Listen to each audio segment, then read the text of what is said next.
Good morning.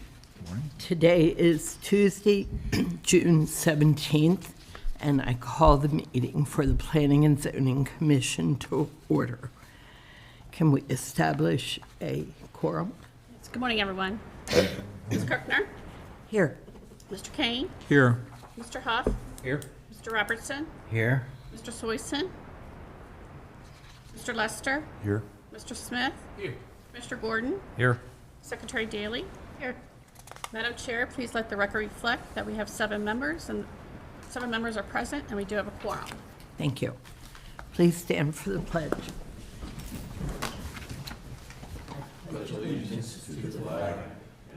States of America, and to the republic for which it stands, one nation, under God, indivisible, with liberty and justice for all.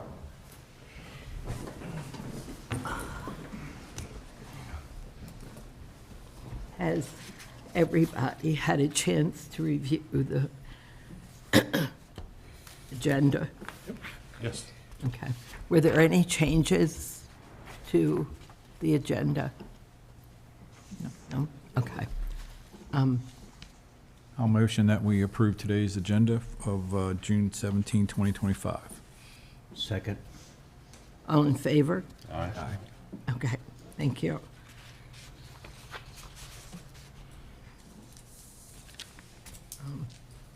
We do not have minutes, is that correct? That's right. Okay, all right. Okay. Commission member reports. I had the privilege of attending yesterday's joint meeting with the work groups, and it was very interesting. I'm glad I was able to be there and watch. I think they're coming up with some great ideas. So I look forward to the finished product. Mm-hmm.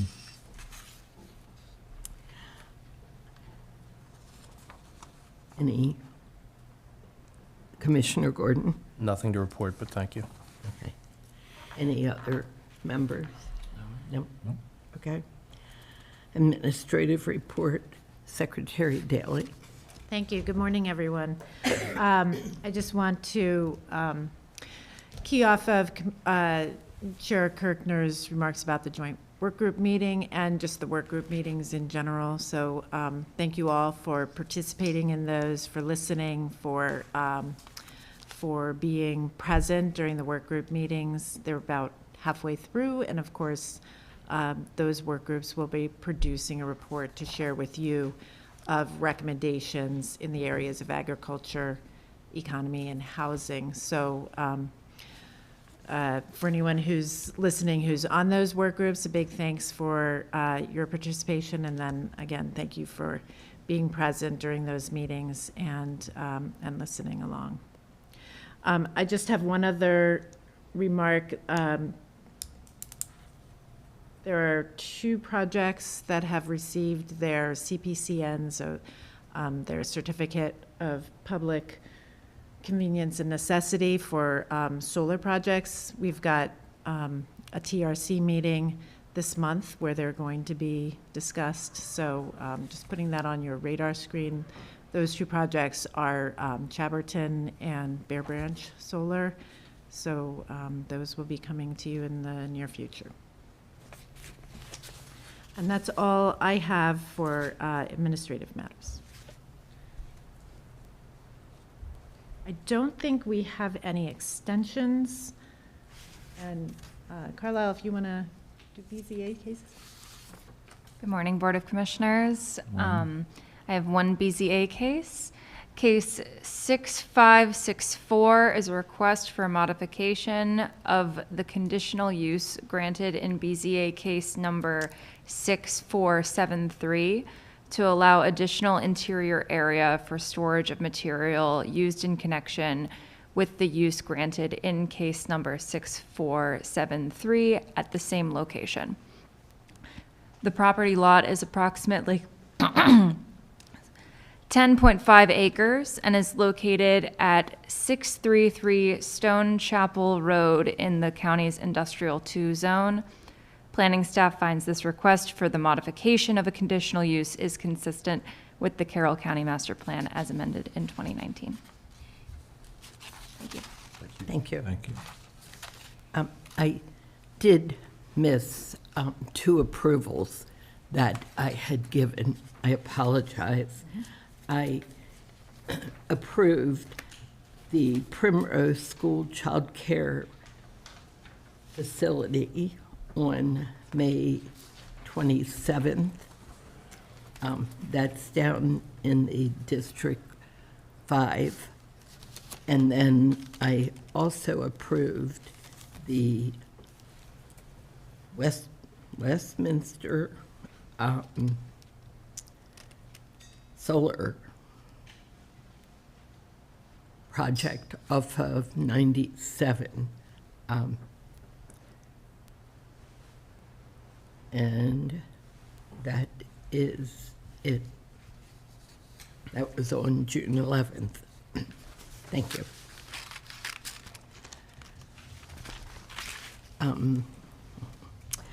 Item number 7, preliminary subdivision plan, Harvest Creek. We have a bit of a pile to bring up.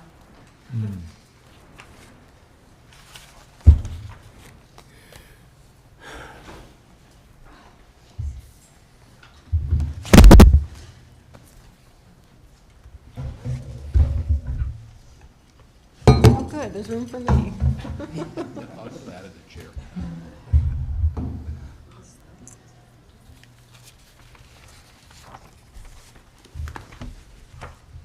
Morning. My files. Yes, now we can see you. It's a very big file. It's been in process for a few years now, and we've got quite a bit of information on it now. Good morning. My name is Kirsten with the Carroll County Bureau of Development Review. I'm the review coordinator for this project, Harvest Creek, file number P220042. I don't even need to look at the plans to know what the number is. That's how long this has been in process here. It's been a pretty rigorous review. The Planning Commission has seen this twice in the past for a special report and then again for a concept review of the concept plan of the subdivision. And today we are before you for preliminary review and preliminary approval of the subdivision. I'm going to let everybody here introduce themselves so you can recognize them and their names. Jason Van Kirk. Jason Van Kirk, Elm Street Development. Rick Williams, Development Design Consultants. Carl Wilson with the Traffic Group. We're the traffic consultants for the project. Okay. Thank you. And again, my name is Kirsten. This is the Harvest Creek subdivision, again, before you for the 3rd time now for preliminary review and approval of a preliminary subdivision plan. This site is located in the southeastern portion of the county on the south side of Ridge Road. It is zoned a mix of R40,000 and conservation. You can see on the map there the conservation is just a little bit down at the bottom. The total acres is about 148 acres total, and the conservation's a pretty small portion of that. But the whole site's going through the subdivision review process, proposal for 137 lots, including 1 lot that will encompass an existing stone house on the property that's about in the middle where the word site is. And I don't have a keyboard. Okay, that's okay. You want the keyboard? No, it's okay. Okay, so this is a zoom in a little closer to the site. You can see surrounding the properties, as you probably noticed from the other view, that the surrounding properties are, for the most part, developed with residences, some houses primarily to the west and the north and the east and the southeast and the south. It's mostly surrounded by houses. This is a farm currently. There's a farm to the west of it as well, but the remaining area in this region of the county is essentially developed. This is proposing to go through development 2 for additional homes.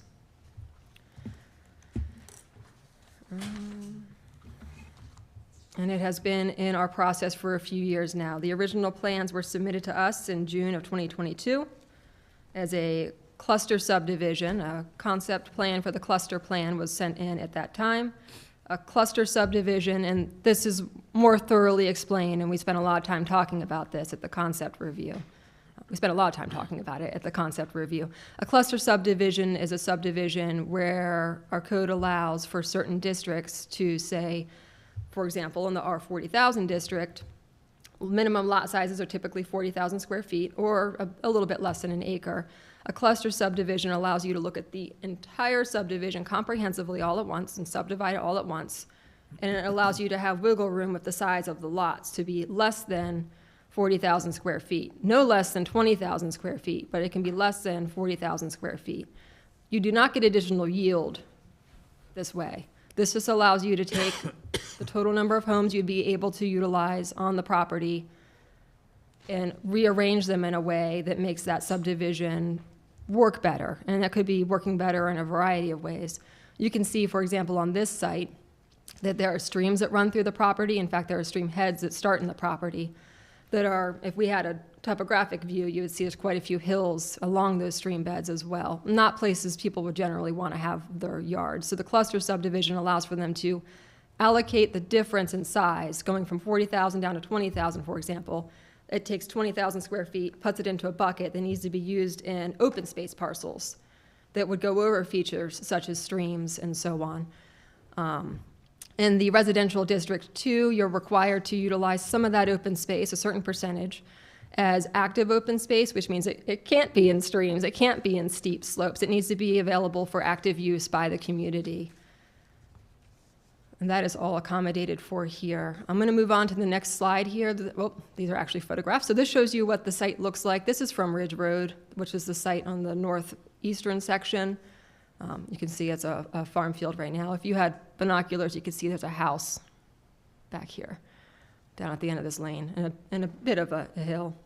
And that house is the house that will be utilized as part of the subdivision. The intention is not to demolish that home.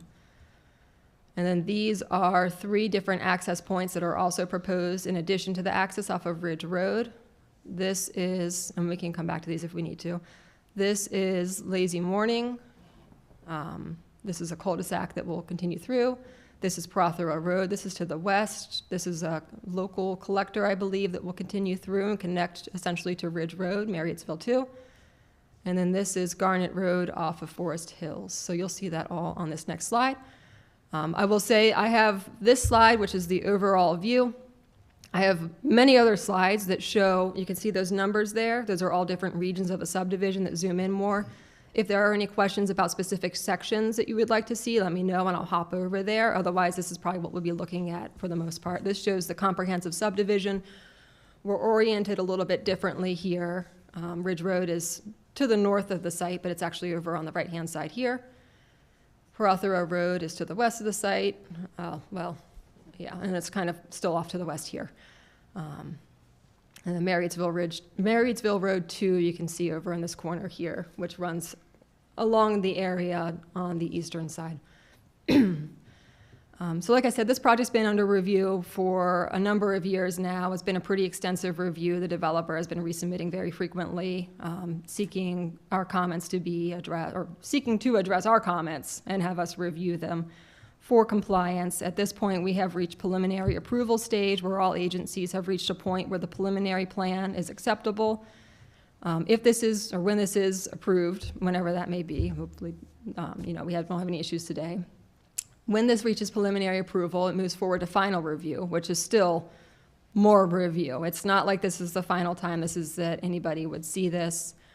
We still have agencies that will be reviewing and making comments essentially on construction plans, but the preliminary review and approval essentially locks in the layout, which is what we're looking at here.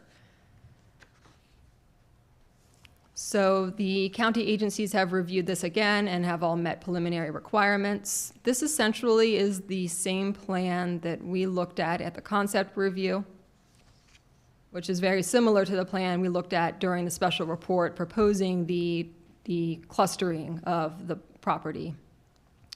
We've got a number of public roads that come through the property. Prothero Road in particular will connect to an existing stub of Prothero Road we saw in a picture a moment ago. and provide connectivity from that subdivision, which currently just terminates there, and connect to Ridge Road and vice versa. Garnet Road to the east, which it looks like to the south here, will connect to Forest Hill Road. That's a connection that was shown on the 1967 subdivision of the Forest Hills community, and that will be achieved. Similarly, there's a stub here that will be left as a vacant parcel dedicated to the county for future connectivity to the western parcel, the other farm that is over in this region. If and when that was ever to develop, that is not anything that anybody has heard anything about at this point, but our code does require these connection points be allocated within subdivisions such as this and such as Forest Hills. And the primary connection, you might say, is here on Ridge Road into the subdivision. It's a single full movement access that brings you into the site. Again, you can also reach public roads through Prothero and Garnet. You'll see over here on the right-hand side, there's a terminus here, just like Prothero terminated over here until this was ready to move forward. Prothero will again terminate here until a relocation, or a realignment rather, of the Ridge Road, Marriottsville Road intersection occurs. It's been on the master plan for decades now. It's something that's been very slowly teed up over the years. You can see this subdivision here off of Shaolin Drive has allocated right-of-way necessary to construct that. There's a couple of pockets here and there that we have as well. There's a little bit more work that needs to happen before that's able to move forward, but that is on the master plan, and that realignment will then incorporate connectivity to Prothero Road as well. So the preliminary review process also includes what is called the concurrency management process, or adequate facilities checks. The adequate facilities checks works with a variety of public facilities. We have police that we check in on. We have fire and EMS services we check in on, roads, schools, water and sewer. And those are reviewed per certain standards per Chapter 156 of our code. And the adequate facilities concurrency management section of our code is largely for the Planning Commission and for future planning. It helps delineate adequacy. It puts up a yellow flag if something's approaching inadequacy, and it puts up a red flag, a stop sign, if something is actually inadequate. In this case, we had all of our agencies review it. Like I said, police, schools, fire, EMS, water and sewer, and roads. Everything except for one road was found to be adequate. So everything was in the green. It was all adequate. We had one yellow light for Ridge Road, which is approaching inadequate. That's this road over here again. So again, this is a yellow light situation. This is not a stop sign situation. So approaching inadequacy tells us and tells the Planning Commission and our roads planners that there are things that are reaching certain capacity limits in the general area. It's not saying that a particular project's causing an issue. It's just saying there are issues potentially developing in that area. It's not something that prevents a project from moving forward. That's why in the report it does state a conditional approval, and that's all explained for you in the report as well. It's also explained in the report that when this comes through for final review, which it will have to, and you will see it again for final review just like we're looking at it here, we'll have run that check again. And if anything's gotten worse or changed, then that becomes a discussion. If it's stayed the same, if it's still approaching inadequate, the code also allows for some discussion about limitations there at that time. I will say the numbers for Ridge Road, the approaching inadequacy spectrum, if you would, this was closer to green. This was far closer to green than it was to even orange or red. So this isn't something that we anticipate being an issue as it comes through final review as far as the adequacy standards go based on our code requirements, but it's something that we check, and we will check again at final to make sure that we're aware of the situations in the general area and if something needs to be done in that area. So the full report goes into detail. I'm not going to read all the details about all the concurrency management numbers, but I did want to touch on that and explain that. But everything else was adequate as far as the concurrency report went. And the site plan itself has been through extensive review, and it will continue through arguably, potentially even more extensive review with the nitty-gritty details of how everything is going to tie in and the elevation of pipes and how you're going to construct things, building the roads and so on and so forth. So that will go through our process. I believe the intention here is to phase it into 2 sections. Essentially, the first phase, making the connections, I think, all the way from Prother Road to Ridge Road, right? So that includes 2 stream crossings, 2 bridges essentially. And then the rest of it would fill in following the review and approval of that section, that phase. And I believe we would take that to you, both separate sections. If you're processing them independently, would be 2 separate reports. So it'll essentially get 2 more opportunities for us to double check these numbers and many, many review cycles for us to make sure that the plans themselves all meet the technical requirements for the road construction, water, sewer, and so on. So I don't have any details about that particular, how the construction plans fold out. That's something we'll look at when we come back to you for final. But if you had any questions about the preliminary plan, or if you wanted to see certain sections of the plans, we can look into that on the screen here. I can move forward and check on the certain sections. We'll also note, and as you've seen in your email inbox, there's been quite a bit of public interest in this, public concern, public questions and comments. I included a little description of those, a summation essentially of the general concepts and concerns we've heard over the years in the Planning Commission report, largely related to schools, the roads, not wanting the farm to develop into houses, concerns about the views from the existing homes into the site, additional landscaping being desired. I will say there was a series of emails that came in, I think this morning actually, if you might not have seen it, of neighbors in this area with questions about landscaping. I will note this strip right here, and we talked about this last time. The strip right here is actually part of open space. It's behind these 2 houses, and it will be part of the open space, and it's proposed to be forest conservation. It's about 35 feet deep of forest conservation that will be planted there. And that was something I wanted to point out specifically because we've gotten, I think, 3 emails essentially overnight about this particular area. So there is a buffer proposed in that location of forest conservation. Just like there's additional buffer proposed up in this area and a couple of other areas throughout the site that was not otherwise required by our regulations.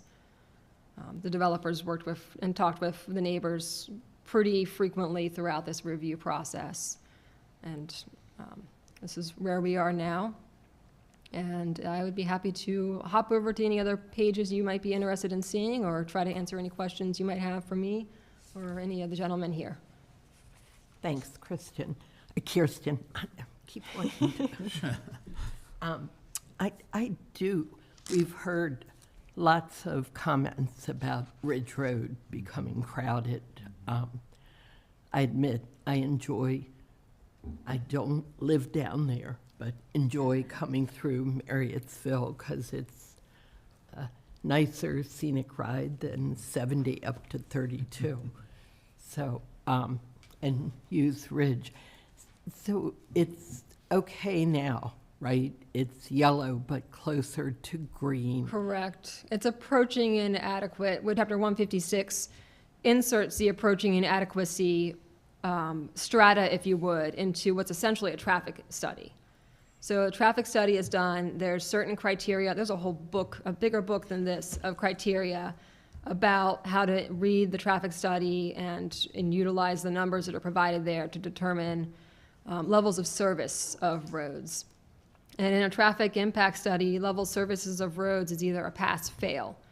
Our Chapter 156 inserts the yellow flag, the approaching inadequate. It inserts it into the bottom of the passing section of the traffic impact studies strata, if you would. So that is my understanding, yes.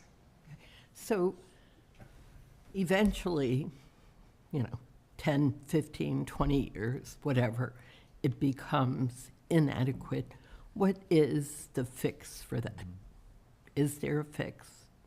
So the levels of service is essentially based on, I might be getting a little bit more in the weeds, and I'm not sure if you're the right person to answer that, but the levels of service is based on how much traffic. It's a capacity. So to reduce capacity, you either change the type of road or you add additional connections that convert the people that would go one way and you allow them to go two ways instead. Similar to the connections to Prothero Road and Garnet Road. Now, instead of everybody living in this subdivision having to go this way on Prothero, they have the choice to go this way instead.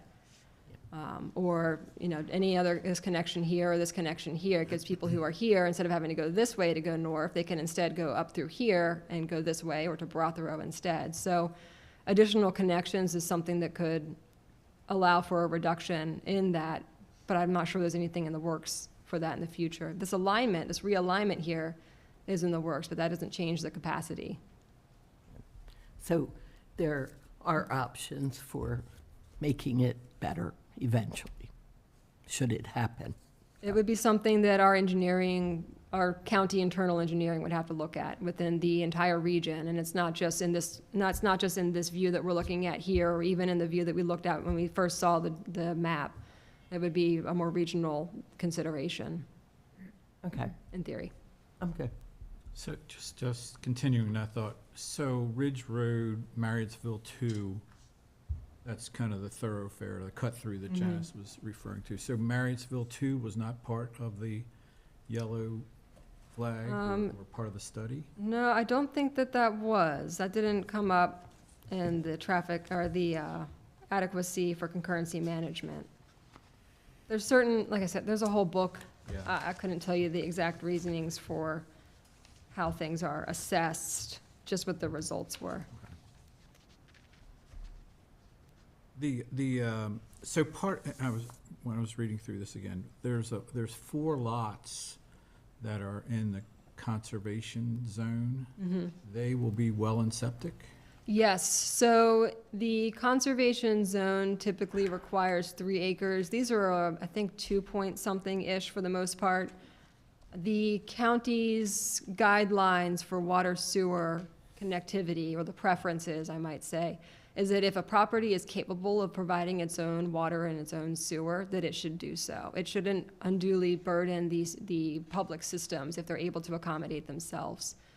So that's a large part of why those 4 lots there are not utilizing public water and sewer, and probably also, too, any other lot that we might see in other projects. I think there might have been 1 or 2 recently, too, where they're a little over an acre, and they're going to be, everything else is public water, sewer, those are well and septic, until such time that they aren't, which will be a discussion, for that particular property owner, hopefully 70 years down the road. Okay. The couple things. I don't want to hog the floor, but Go. if you don't mind. See, since you've been looking at this for a few years, it gave us some extra time to look at it too, and come up with some things that we didn't, or I didn't notice in other reviews. Anyway, tell me about the lot 137, because that came up in public comment, and apparently the height of that lot overlooking some current residences, and there was some concern about privacy, it sounded like, and landscaping and things like that. So this is lot 137. The view is kind of twisted from even this, and which is very twisted from north-south, but the site we're talking about is the one where I had pointed out in specific that there would be a strip of forest conservation on open space land. Right. That is this strip right here, which is, you can't see the forest conservation on this sheet. It's shown on the forest conservation sheet. So if you're just looking at this sheet, you don't see anything. But if we go to a sheet or 2 forward, we'll see it. Before we go there, I wanted to show you, though. And That how strip- wide is that, Kirsten? This strip right here, 35 feet. Thank you. And the house location on the proposed lot is right here. And you might think that these are the houses, but that's the septic fields. The house itself, I think, is right about here on this existing lot. And then this house is right, I think, right about in the middle of the property, right about here. So the elevation is higher at this location than it is here. This, you can see this area here where the lines are very close together. That is a steep slope. This is a slope. There are a couple spots of steep slope along it, but this whole gray area, that's a very steep slope. This is a slope, but not quite as cliffside as like this location here is. Landscape or forest conservation plantings, they're trees, they start relatively small. It takes a lot to keep a tree that's large to live once you transplant it. It's not just a matter of the hassle of transplanting it, it's a matter of making it live. So the forest conservation regulations have certain standards about what kind of trees they plant and how they plant them, and then the care and keeping of those trees for a number of years. And they come back and they check to make sure that the trees haven't all died and that you replace the ones that have. And there's a lot of babysitting that happens after they're planted. So these trees planted in this area would start small, but they would become larger over time because we would make sure that they stay alive. And if they die, that they get replaced. It wouldn't just be they plant it and then, oh, it's gone, nobody took care of them. We make sure that they hold to keeping them alive. There's also a hedgerow here, which I would go back to the first slide if it was maybe I should have gotten the keyboard. There's a hedgerow here and a few very large trees. You can see the specimen trees here. That is all proposed to remain, anything that's healthy enough to remain. And then we'll plant, or they will plant, additional landscape or forest conservation trees between the new houses and the existing buffer. Thank you. I wasn't even sure it would reach. Yeah, so there's an existing buffer of sorts there, similar to this. I mean, it's not 40 feet deep, it's not 100 feet deep, it's not a forest. It's a stand of trees that we would be supplementing, or that would, the forest conservation requirements, I should say, would be supplementing to densify over time with the existing trees remaining if they're in good enough shape to do so. Tell me, another comment, public comment that came up was about the drainage on Morning Wind Drive. How's that being remedied? Sure. So that is actually the exact same place we just were. Right. Okay, so that slope, right? So right now this is all open farm field and the water hits the top of the hill and it comes down. So the water hits the top of the hill and it comes down. So that right now is completely uncontrolled. And understanding that there is additional impervious being added here, they're adding houses, they're adding roads, they're adding driveways and so on, that the ground itself is still going to be the ground itself. It's still going to be a hill. The water's still going to hit the top of the hill and it's going to go down. That's just the way it works. Right. Anything impervious being added is meeting the requirements for stormwater management. And you can see, if you look at the house, for example, there are dry wells, these little boxes in the ground. These little boxes are boxes in the ground, essentially, that allow the drains from the roof, in this case, to go into the ground and into those boxes, and then slowly, like a sponge, infiltrate into the ground itself. So it's not just hitting the roof, getting through a downspout, and discharging as a flow, concentrated flow onto the ground. It's soaking into the earth itself. The roads have similar treatments. There's a variety of treatments being used on this property. It's a very large property with a lot of open space that they're able to utilize for larger systems. They have microbiome retention facilities. They'll have submerged gravel wetlands. These are all, I don't know all the details, please don't ask for too many details, but they all essentially make it so that the water, when it hits the impervious or it hits the area that's a problem area, that it slows down how it gets absorbed into the earth and it doesn't just flow right off the property. With that being said, of course, there are areas where, again, it is just the ground still and the water's going to flow downhill. So I can't say that anything that's already an issue would be fixed, but that's something that anything that's being done by this current developer is having to address anything that they're doing. So it's not going to get, in theory, any worse because of what's proposed here, because of how much work goes into addressing the stormwater management requirements and how many facilities there will be for pretty much every square foot of disturbance or every square foot of impervious that's added. In theory, hopefully the forest conservation buffer helps once those trees start becoming established to help slow things down there at the bottom of the hill as well. And last for me, it's a cluster subdivision. What's the average size building lot? All right. I'm glad you asked that question because we went through the hassle of getting that answer. Now I just got to find where that is in my You would have it. file. I have a lot of paperwork with me on this one, bear with me. Okay. So we did split it up and looked at the residential district separate from the conservation district, because again, they have different requirements for the cluster and for their base section of code. So in the R40 district, the average lot size is 22,477 square feet. So half acre. About a half acre, yep. So that's the average size. The smallest lot was just a hair over 20,000 square feet, and the largest lot was 28,400 square feet is what we were able to find looking through the plans. Thank you, Rick. So, yeah, nothing is, the way the cluster plan works is that it's not intended to make the lots as close to the standard size as possible. The idea of a cluster plan is not to make the lots as close to the 40,000 minimum requirement. It's to allow the flexibility to accommodate for the existing features and to provide the amenities for a community like this. Like without a cluster subdivision, you would just have a boatload of houses and no open space, no area for people to spend time on property that's not theirs or a neighbor's. It's the whole community's. Yeah, and you know, let's be honest, the cluster doesn't change yield. No, it does not. So, It cannot. I mean, It's that's- not allowed to. Which helps, I'll stop there.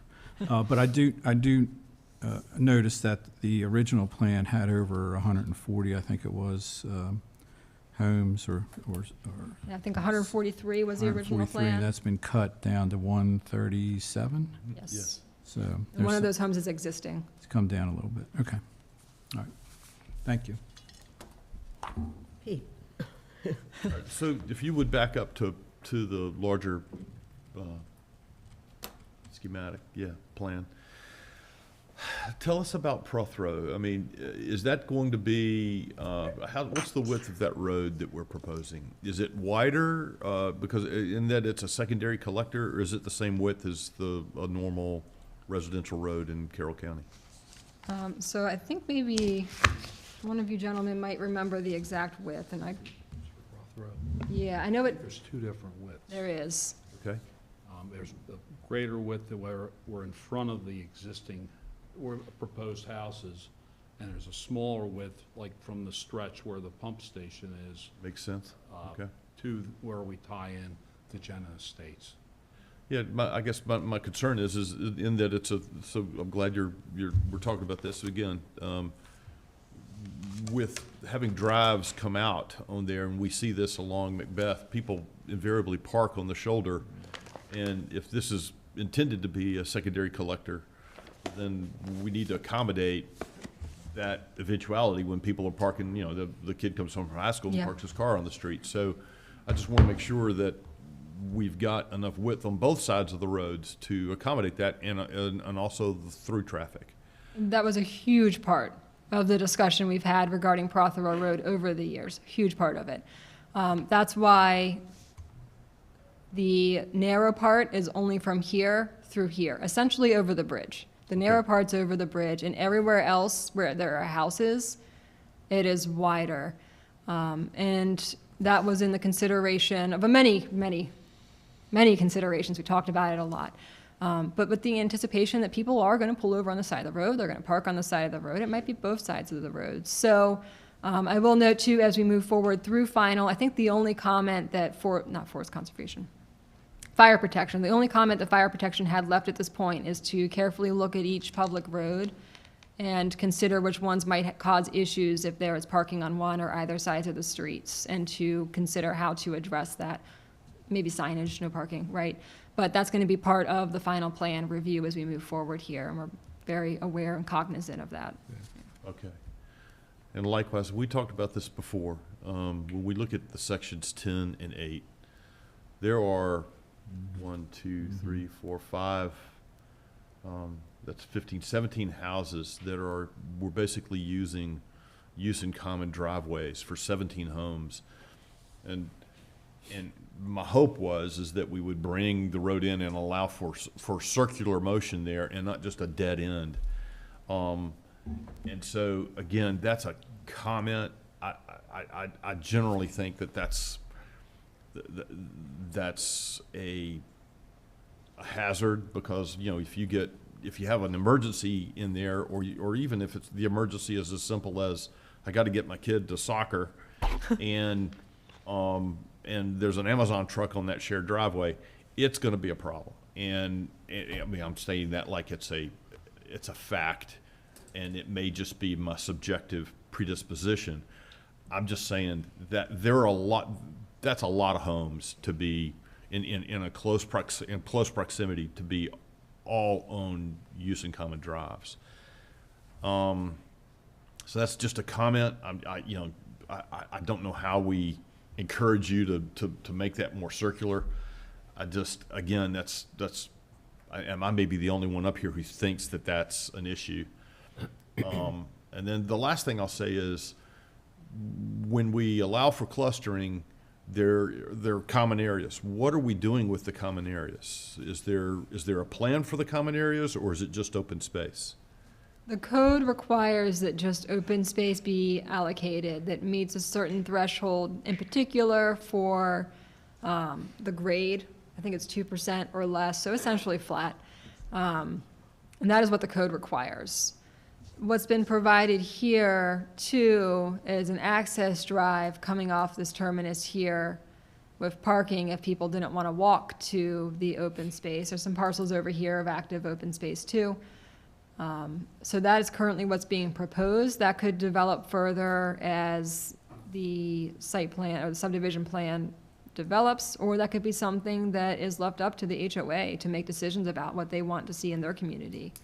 I think we heard of the Landing at Whispering Pines project with their open space. They weren't providing a playground, and they explained concerns about liability for that kind of thing as well.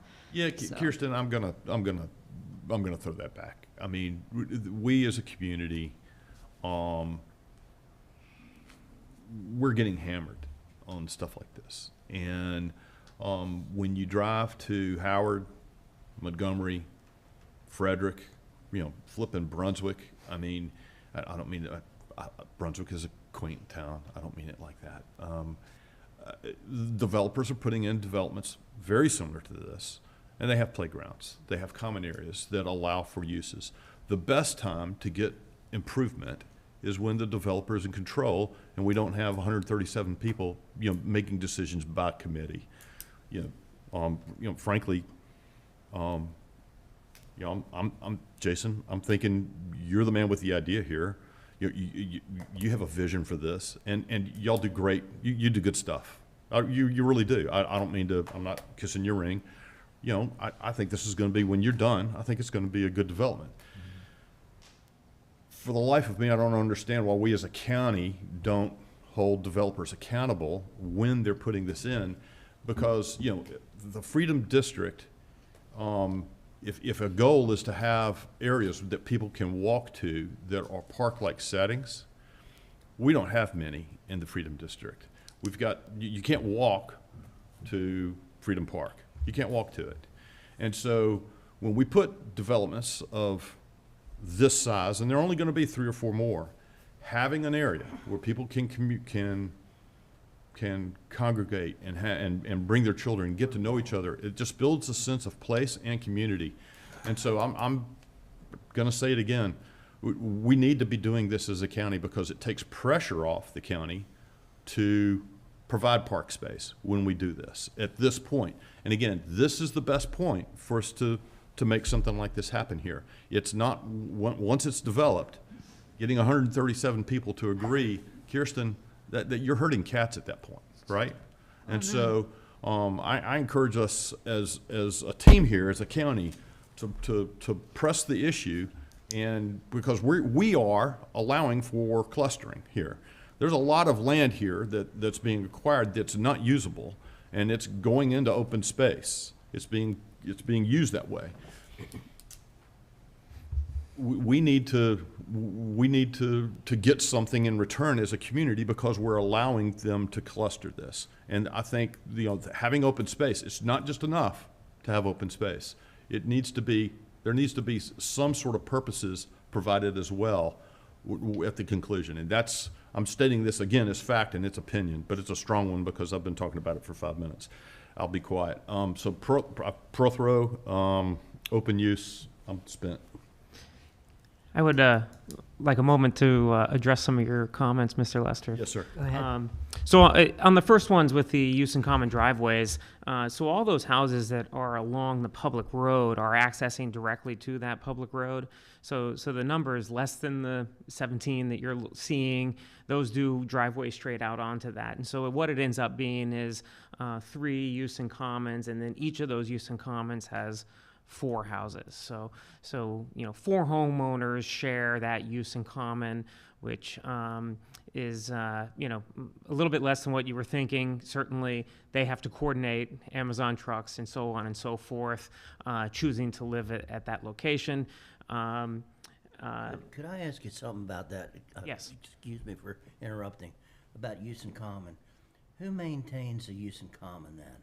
So a declaration is done between the neighbors that are on that use in common. They sign that when they purchase the home, and there's a governing document for maintenance of that use in common among those 4 homeowners. Okay. Go ahead. And then jump into your other question about the open space, and I completely agree with where you're heading with the open space. It's something that we as a company do all over the region, and look to activate a lot of those open spaces. It's not part of your code, so it's not part of this preliminary plan. We do intend to do some designs and do some activation of those different open spaces for the community, because we see it as a sales feature. It is, I don't necessarily see, these are large lots. People are going to put the types of playgrounds and that sort of thing in their backyards. They're going to have spaces for that. But as you kind of alluded to, it's the gathering spaces. It's the, families out for walks, coming together to have, picnics with each other, or other types of areas like that. So I haven't hired the consultant for that yet, but I anticipate something along the lines of pavilions and different sort of gathering spaces to make people want to go into their open spaces and to utilize those open spaces, because it is a sales feature, and we believe it will help the sale of the homes. This is going to be a very high-end community, and that only helps things during that sales activity. And I agree, once you get to the HOA,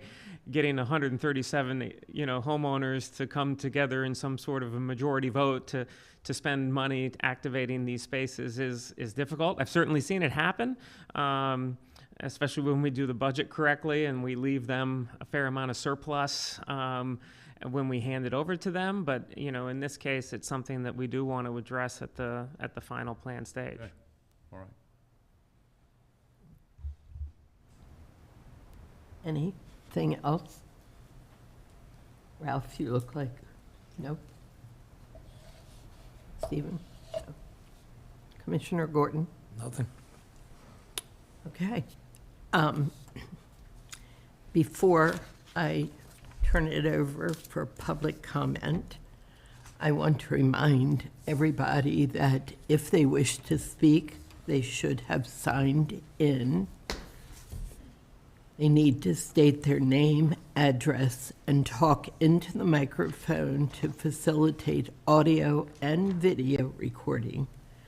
Comments will be limited to 3 minutes per speaker. Testimony is not a question and answer session. If you have questions, you can check with the staff after the meeting. And if you fail to comply with any of the rules, I can call you out of order and require you to leave the meeting. So with that, I open it up for public comment.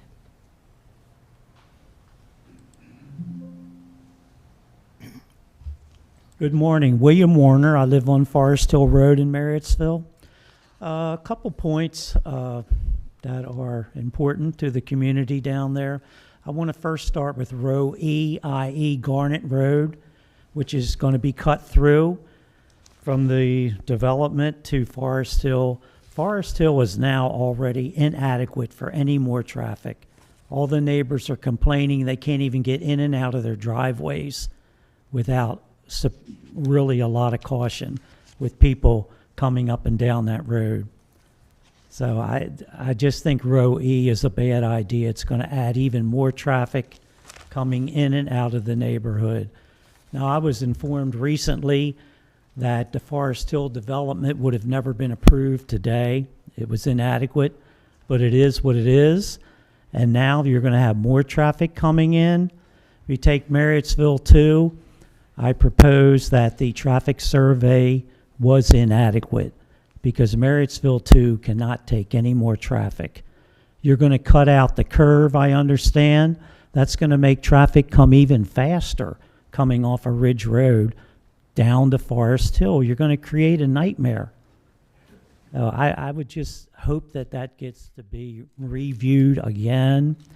The word on the street is Marriottsville 2 has now become a shortcut from 70 to Sykesville via the big trucks. I see several big trucks coming up and down that road now. I mean tractor trailers. And I've been told by a trucker friend of mine that the word is out to use that as a shortcut. So I just hope that they take a hard look at the traffic there. So it's particularly Forest Hill Road, which is not a big road, no curbs, no sidewalks. We have a lot of runners, a lot of dog walkers, and now you're going to add a whole lot more traffic. That's all I got. Thank you. Thank you. And if I could, I believe we studied Forest Hill at Marriottsville too and found adequacy there as well, right? We did. That was part of the traffic impact study for the site. So we did review that intersection of Marriottsville 2 and Forest Hill Road, and we did find that to be an adequate level of service. I would like to add also that the neighbors on Forest Hill have complained about how comfortable it is coming out at Marriottsville Road number 2, or really how uncomfortable it can be, especially when you're taking the left-handed turn out of there. And Road E, Garnet Road connection's been something that has been discussed in great detail here within the county building, specifically because there was a case where the county lost the right-of-way due to a quiet title claim. That has since been undone by our doing in filing a counterclaim to that, and we were in the middle of a years-long court case at this point, of which now we've been able to settle that court case in order to have that right of way to put this connection between the two communities. And I think that the thing I want to highlight there is that, for the Forest Hill residents that have concerns about that Marriottsville Road number 2 exit, especially to the left, I would think that this Road E connection then provides them the opportunity to come through our community and to go out to a connection to Ridge Road that has very, very adequate sight distance, XL lanes, decel lanes, left turn pockets, different things that provide a much higher level of safety. If I'm a parent in that community with a teenage driver and they're driving up to 26, I would absolutely instruct my child to utilize that connection and go out the much safer or much more robust intersection onto Ridge Road. So while they're concerned about traffic that's going to come through them, which invariably there will be some, it does also provide additional safe ingress egress for them, both going to Ridge and also heading in the westerly direction down Prothero Road with the connection of Prothero through the community as well. Thank you. Any other comments? Okay. Seeing none, then thank you for your time, and we look forward to seeing you back. Well, I will take a moment to say that there are actions required at the Oh. preliminary stage. So it's a review and approval of 155 and conditional of 156. Thank you for keeping me straight. Okay, so I'll make a motion to approve the preliminary plan pursuant to Chapter 155, subject to the 16 conditions. I'm not going to read all 16, is that okay? A lot of easements on this property. Yeah, I mean, this is very thorough, so that, you know, it's all in here. So subject to the 16 conditions for the Harvest Fields project. Okay. In Chapter 1, Yeah, okay. I think I mentioned 155. 155, and then This is Chapter 155. Yeah, 156 is separate, okay. Yeah, I'll do 156, or somebody can do 156 separately. Okay. Second here. I'll second. Okay. Voice. Yes, Okay. please. Voice vote. Mr. Huff, Yes. Mr. Kane, Yes. Mr. Lester, Yes. Mr. Robertson, Yes. Mr. Smith, Yes. Mr. Swason, Yes. Mr. Gordon, Abstain.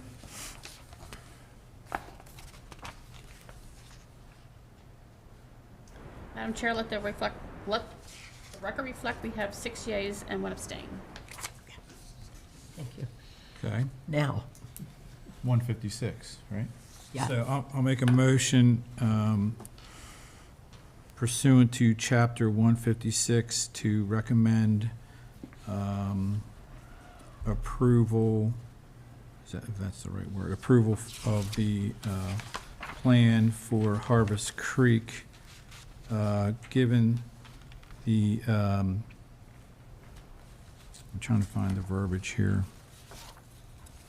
Conditionally approving the plan to proceed to the final stage and issue a tentative recordation schedule and tentative building permit reservation subject to modification at the final plan stage. Good, I read that part. that's right, yeah. I'll second. okay. Mr. Huff, Yes. Mr. Kane, Yes. Mr. Lester, Yes. Mr. Robertson, Yes. Mr. Smith, Yes. Mr. Swason, Yes. Mr. Gordon. Abstain. Madam Chair, please let the record reflect we have 6 yeas and 1 abstain. Thank you. Okay, now, thank you. And we look forward to seeing you back here. Thank you very much. Thank you very much. Thank you. Thank you. Janice, one comment. Daphne? Yes. In the future, when we do traffic studies for this area, we do need to include Marriottsville Road. We've ignored it for a long time, and yeah, I'll say it again. Whenever I'm not the only one doing this. Whenever I go to the airport, whenever I go to Columbia, whenever I head south and east on I-70, I don't take 32. I am taking Marriottsville Road, and in the morning, it's a mess down there. And so, and then forget it when it's in the rain because of all the water that's being dumped out there at the bottom of the hill. We need to be looking at Marriottsville Road because it is a point of access to that 30,000 people are using. Well, when you come down Ridge, Yeah. you make the right. Not many people go straight ahead, and even fewer turn left. Yeah. It's the three-way stop sign there, right? Yeah. And you're coming up Marriottsville without the stop sign, you turn left. That Marriottsville is it's almost like everything on Ridge Road goes on the Marriottsville Road, or a high percentage of traffic. But not all, Marriottsville is Carroll County, I don't Right. think. I think maybe some Baltimore, maybe some Howard. Yeah. So, It's a mess down there, but we need to include it in our for the longest time. It's 26, it's 32. It's time that I know there's going to be an added cost to it because we're adding a level of complexity. We need to include that in our studies. Yeah, I'm sure with the previous master plan for that area called for a traffic study, and it didn't include Marysville Road. It really didn't.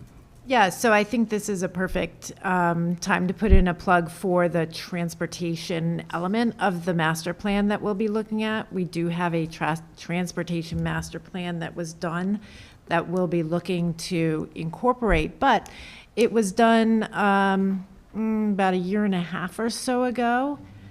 That did recommend looking at this southeast quadrant of the Freedom area for additional circulation solutions. So I think that's something that we can definitely open up as part of the master plan discussions, particularly relative to any other recommendations that might be impacting that area. Thank you. Doesn't Ridge continue, I mean, you can go, You can, and it's a beautiful drive in the fall. It's, in fact, if I'm trying to get my heart rate down, I'll go that way. Because it's gorgeous. No, it is. I mean, you've got a canopy of trees over you, but it's also basically single lane when you get further down there. But at least there was a time when it wasn't even paved. Now at least it's all paved. So, all right, moving on. Thank you. okay, Just a mental note. Yeah, thank you. all right. Item 8, concept site plan, Freedom Village, Taco Bell. Good morning. My name is Amy Barcroft. I'm here with the Bureau of Development Review as the coordinator for this project. Would you like to introduce yourself? Yes, my name's Brian Cleary with the Pettit Group, the engineer for the developer. Good morning. Morning. So this is S220048, Freedom Village Taco Bell. It's an amended site plan. We're looking at the redevelopment of the existing restaurant with the drive-through, and this is a concept review, so no action is required. But as always, you may consider delegating final approval of this site plan to the chair. We are located at 6300 Georgetown Boulevard in Commissioner District 5. The subject property is 16.5-acre parcel, and we are located on the south side of Liberty Road along Georgetown Boulevard at the corner there. This property is zoned C3, which is high-intensity commercial, and it is located in the priority funding area and designated growth area. There are no streams or floodplains on the site, and you'll see it is developed with the Freedom Village Shopping Center, along with a freestanding bank and fast food restaurant. This initial plan for the large shopping center was approved in 1986, and the site plan for the existing Taco Bell restaurant located in that northeast corner, use the mouse, sorry, of the shopping center, was first approved in 1991. A major subdivision is currently being reviewed to separate these two standalone uses as two separate lots from the overall larger shopping center. And you've seen that preliminary plan for the subdivision and approved it in 2024, and it's still under review. Current access to this property is from Liberty Road, Georgetown Boulevard, and Lee Lane, which wraps around the back of the shopping center. So we have our freestanding Taco Bell restaurant currently on the site, and it measures about 2,000 square feet. It has a single drive-through lane and a parking lot.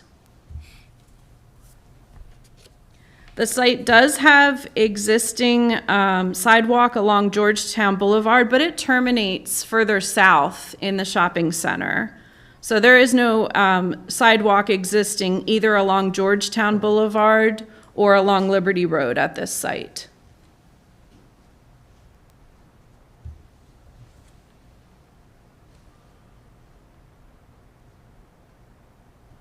We'll try to zoom in a little bit here.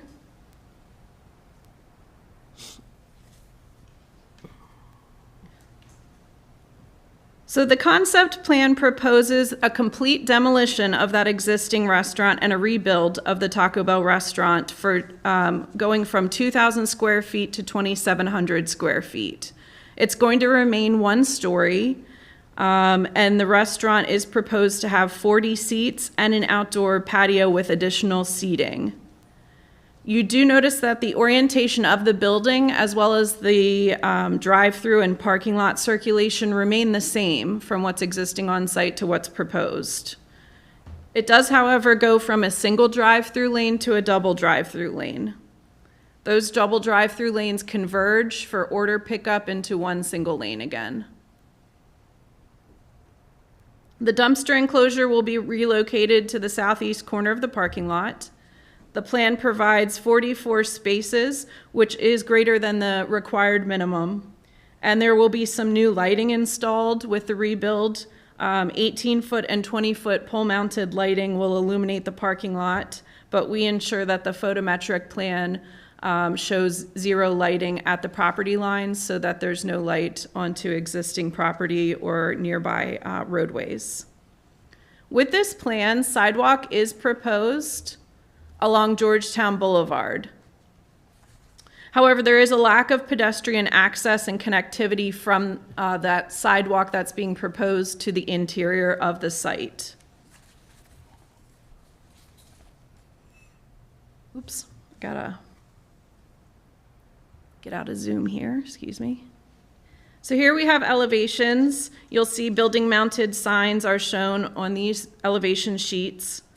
There are no new freestanding signs proposed. There is one that exists for the shopping center, but again, these elevations show the new facade for the building with signage. And the highest point of the structure proposed is an arch which measures 23.5 feet. This site was approved by various technical review agencies. Stormwater management will be addressed with an underground stormwater management facility, and concept approval was granted.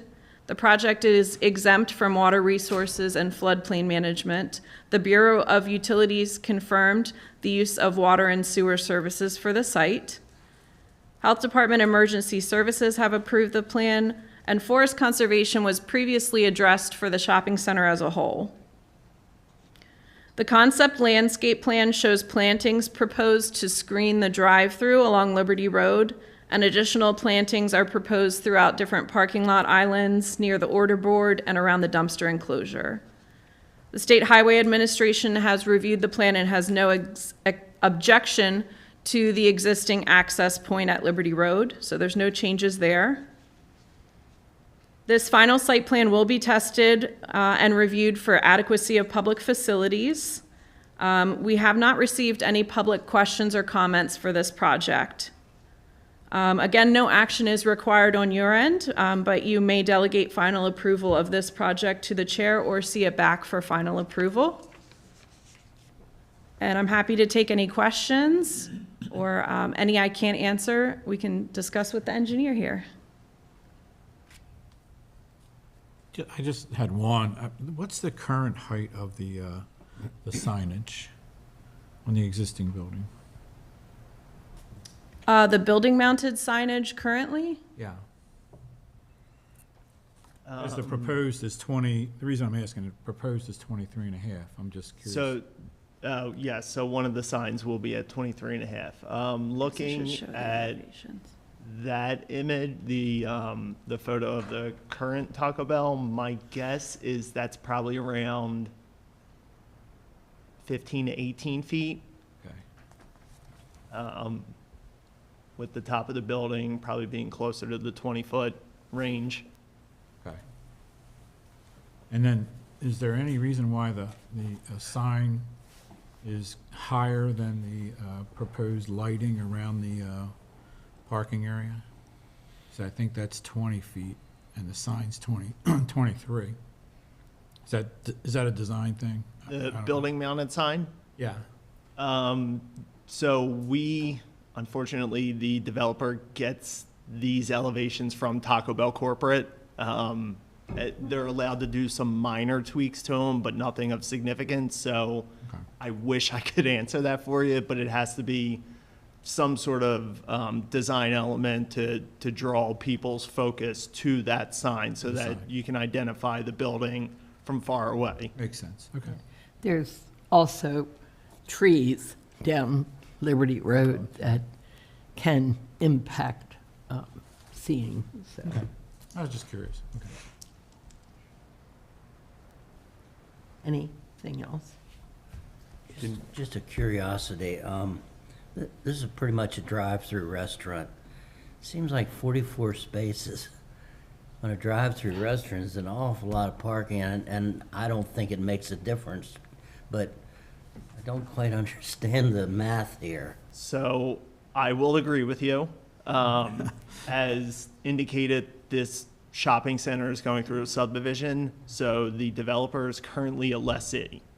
And they had to get the shopping owner's approval of our layout before we could even submit anything. Okay. And one of the comments that we received from the shopping owner is they wanted us to limit our reduction in parking spaces to the maximum extent as compared to what's on there currently. So I think there's actually 46 or 47 parking spaces there currently.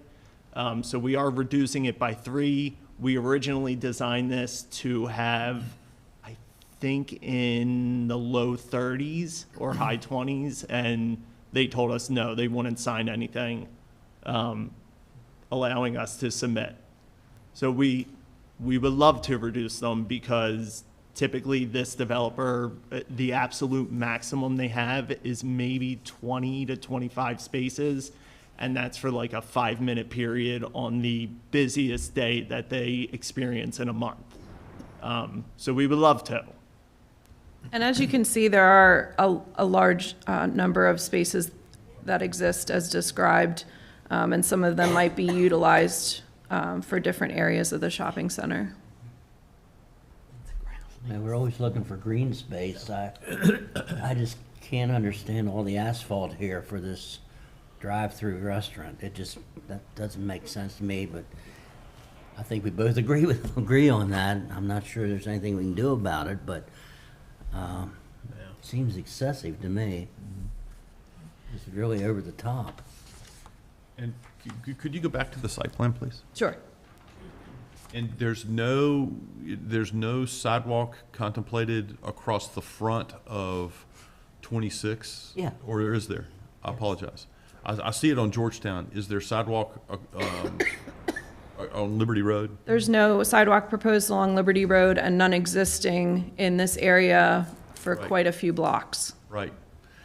And that's something that as we have seen this area redeveloped, I think as a community, we would like to see that remedied as it gets redeveloped. So my comment would be, again, we've got a lot of sidewalks that go nowhere, and we're trying to connect things. So, I would love to see sidewalk across the front of this on Liberty Road, just because, again, we're trying to, keep people in traffic separated. And I will say that I do see this as an improvement, because right now when you turn in and you come in Georgetown Boulevard, there's actually a kind of a immediate right turn into the Taco Bell, and by moving it further down to the right, I think this will help a lot, because people not familiar with this shopping area, they'll try to come out and exit where it's an in only. I mean, I had a lady staring me down just the other day. I was going here, and I was pulling in, and again, there was a lady who wanted to continue out, and she didn't realize it until she was, pretty much passed. So it's an interesting intersection for that purpose, for that reason. But so I think this is an improvement over what's there.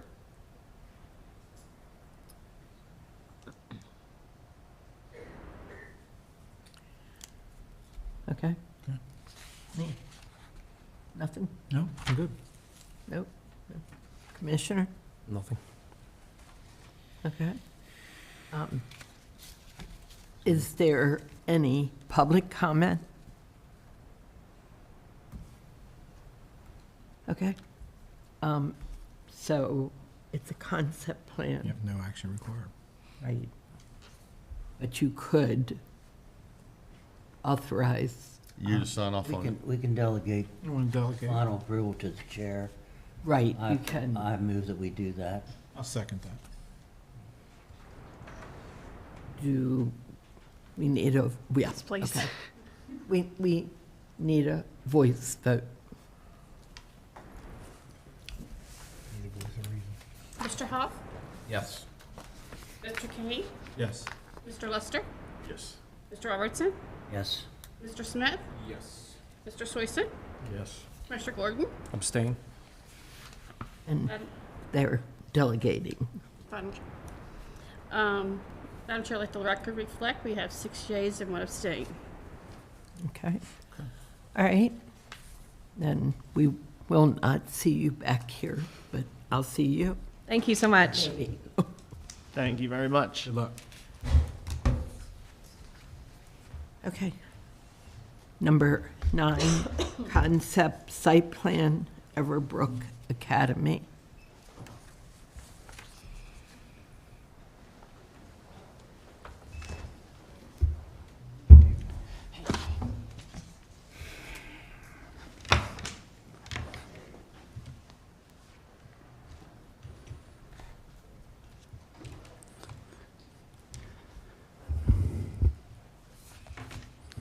All set?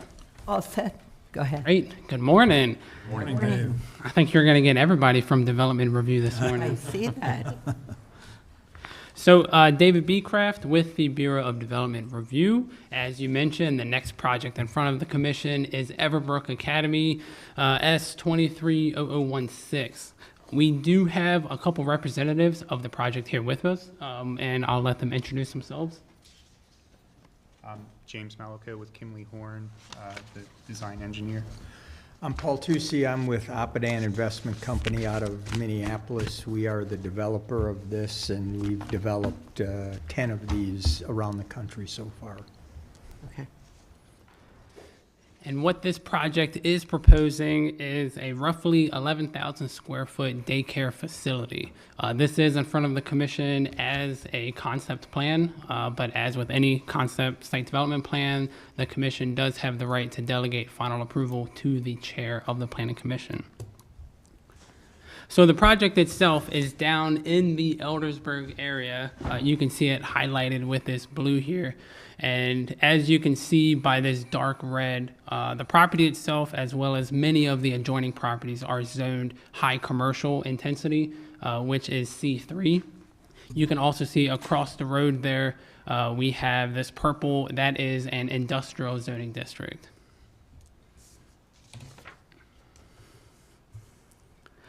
Looking at the property itself, you can see it is vacant. It is still vacant. It is currently undeveloped. The property is currently about 5.5 acres and is lot 3B within the Bavard Square Business Park.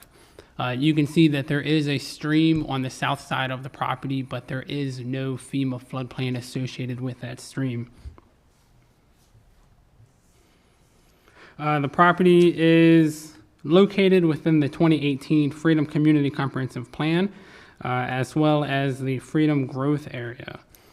This property, as well as all surrounding properties, are served by public water and sewer.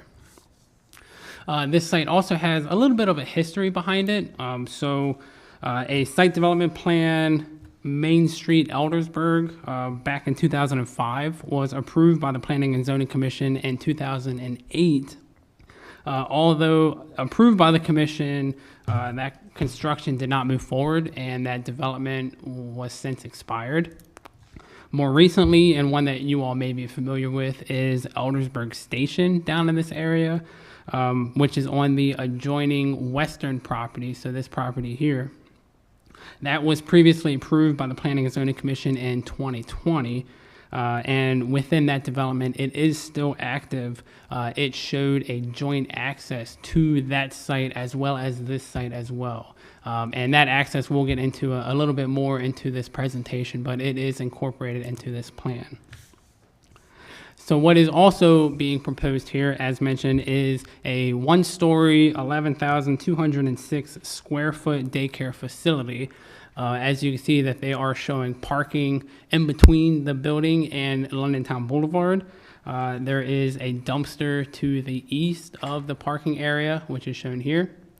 There are play areas south of the building, which is shown down here. There's also fencing proposed as well, so both chain link fence as well as a white vinyl fence. And you can see that there's sidewalk along London Town Boulevard.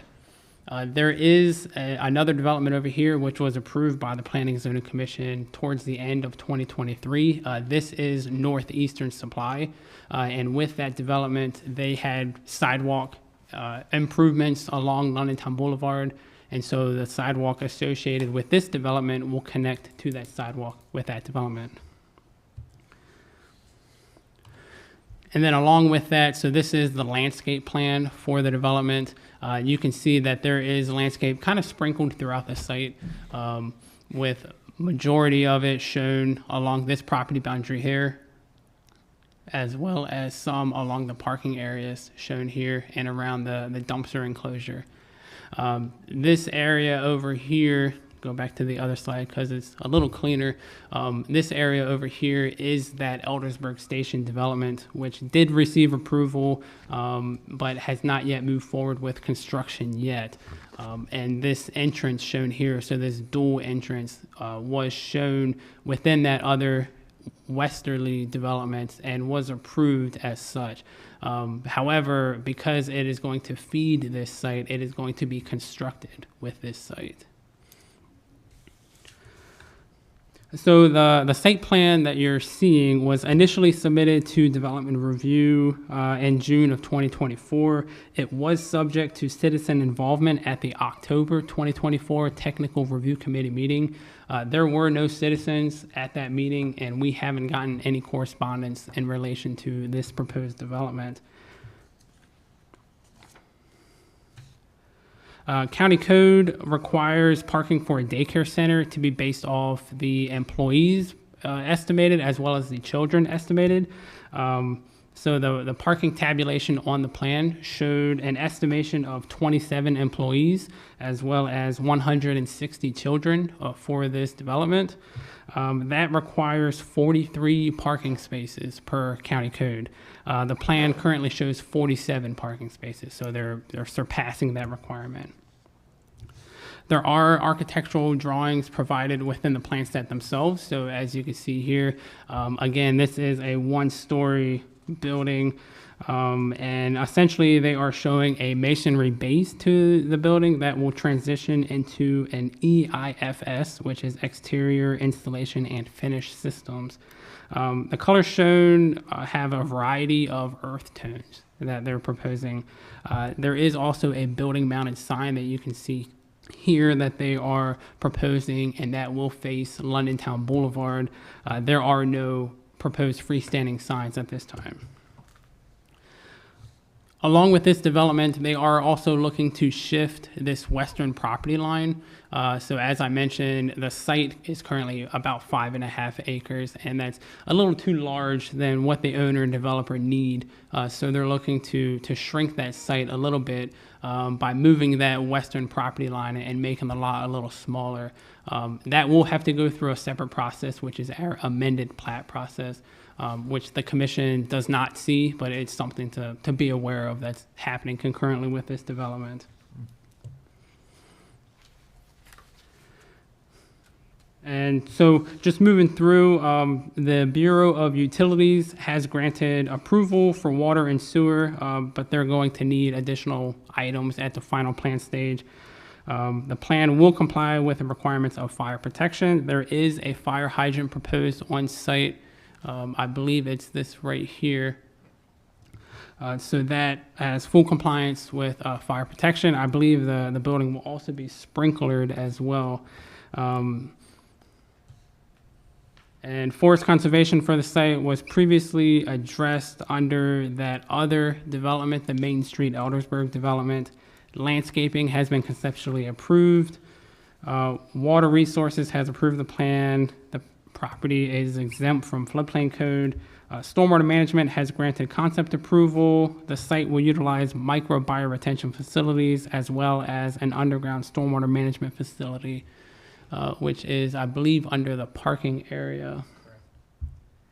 And in accordance with comprehensive planning, this development is consistent with all applicable codes within the area. So that's the 2018 Freedom Comprehensive Plan, the 2014 Freedom Bicycle Pedestrian Master Plan, as well as the Carroll County Water and Sewer Master Plan.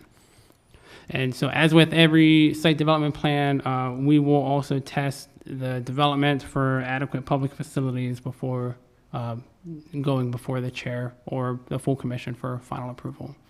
So if there's any questions, I'll be happy to answer them, as well as the representatives for the project here.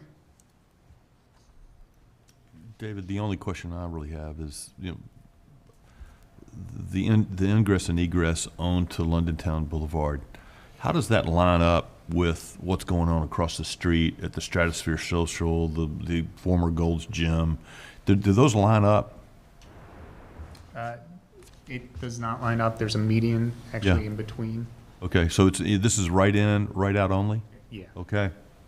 That solves the problem, because again, there's a stretch of road here that you're basically playing Frogger with your life when you when you go from the Safeway across the street or to Home Depot. I mean, there's a lot going on there, but right in, right out is great. That solves a lot of problems. Thank you. South of this, you have that little spit down, I'm sure, so that you have access to that little stream. But what happens to the rest of that property? Is this just going to be idle? There's no future development or anything? So the stream down here will necessitate a water resources protection easement around that. And my understanding is that is going to encapsulate that entire little stub piece of land down there. So they, per that easement, they won't be allowed to do much, if anything, in that area. Can you back it out to, like, The aerial? yeah, the whole area? You want to go a little further? Yeah, I'm still, no, not quite that far. Go back to, yeah, that one. So to help acquaint you, Okay. the Beatty property is over in this area. Okay. Georgetown is about right here. And the thing that's throwing us off here, Janice, is to the right, where it says site. If you take that right, kind of slightly diagonal to the right, that's where that Northwest Supply building that just got finished. Okay, That's right there. improved now. Okay, I was having the same problem. Right. Yeah. Yeah. Yeah, I got thrown off though when talking about a stream. I was like, where in the heck? Yeah, it's tucked in there. You can't really see it from the roadway. It's where the geese like to go. Exactly, exactly. Okay. A lot of them. Yeah, tons. Daycare will love them. So, okay. Any other questions? Did we see a exterior of the building? Yes. Oh, yes, got it. And that's on a slab or the basement Slab, no basement. Slab on grade. slab? I'm just, this isn't a matter of zoning or approval or anything else, but people dropping kids off in the morning, you've got enough room to do what you need to do. Okay. We have plenty of room. They're very particular about how children move in and out of that building. I would imagine so. I'm sure you've seen plenty of stories nationally about incidents at facilities. There's all type, you'll see it, you got to look hard on our plans, but bollards, vehicle protection, they are very conscious of a car coming at different angles, jumping a curve, getting through to where they could impact with staff or children. So they are very particular about how these set up and how people move through. So I feel, I speak for them, that we are very comfortable with the layout. Okay. Just to add to that too, is you have to park and walk your child in. It's not a pickup direct drop-off. It's not a Taco Bell. Not a loop. It's not. It's not a drive-through. Okay. So this is a finite number of children, so there's no room for expansion here in the future? Or? No, we, in the report, David talked about doing the math on 160. I can tell you that municipal requirements for square foot per children allow us only 139 by governmental standard. And I would I'd love to tell you that they'll have 139. They plan the maximum. My guess is they'll run a little lower than that, which is just fine. It'll be plenty for them. It would be wonderful if we needed to expand, because that means they're exceeding their expectations. They have high expectations, and they'd be exceeding them by a fair amount. Are they having infants too? Yeah, it's a multiple level, starting infants, toddlers, pre-K, and then some school-aged that work through on a I'll call it a part-time basis. I'm familiar with daycares, only too well. Okay. Anything else? No? Any comments from the public? Okay.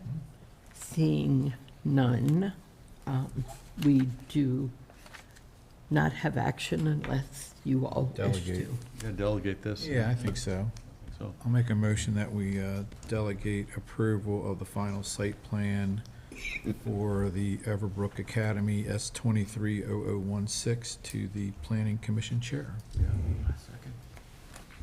Okay. Voice vote. Mr. Huff, yes? Mr. Kane, Yes.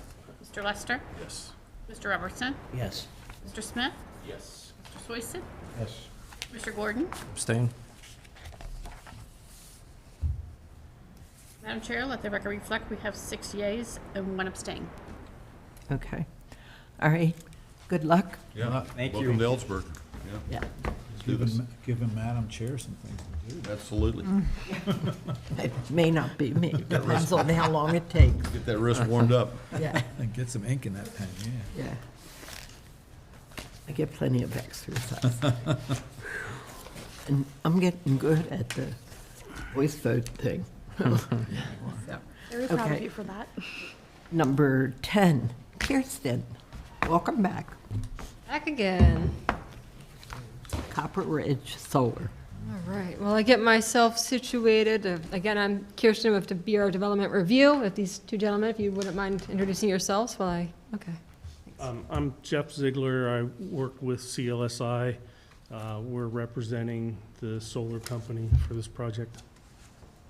Sean Brody, I'm with HESP Solar. We are the solar company for the project. Excellent. We're all here. Okay. So we are looking at a solar panel project, as you might have guessed at this point. This is a site plan. This is a concept site plan. This is the first time that you are seeing it. This went before the public prior to this at a technical review committee meeting as well.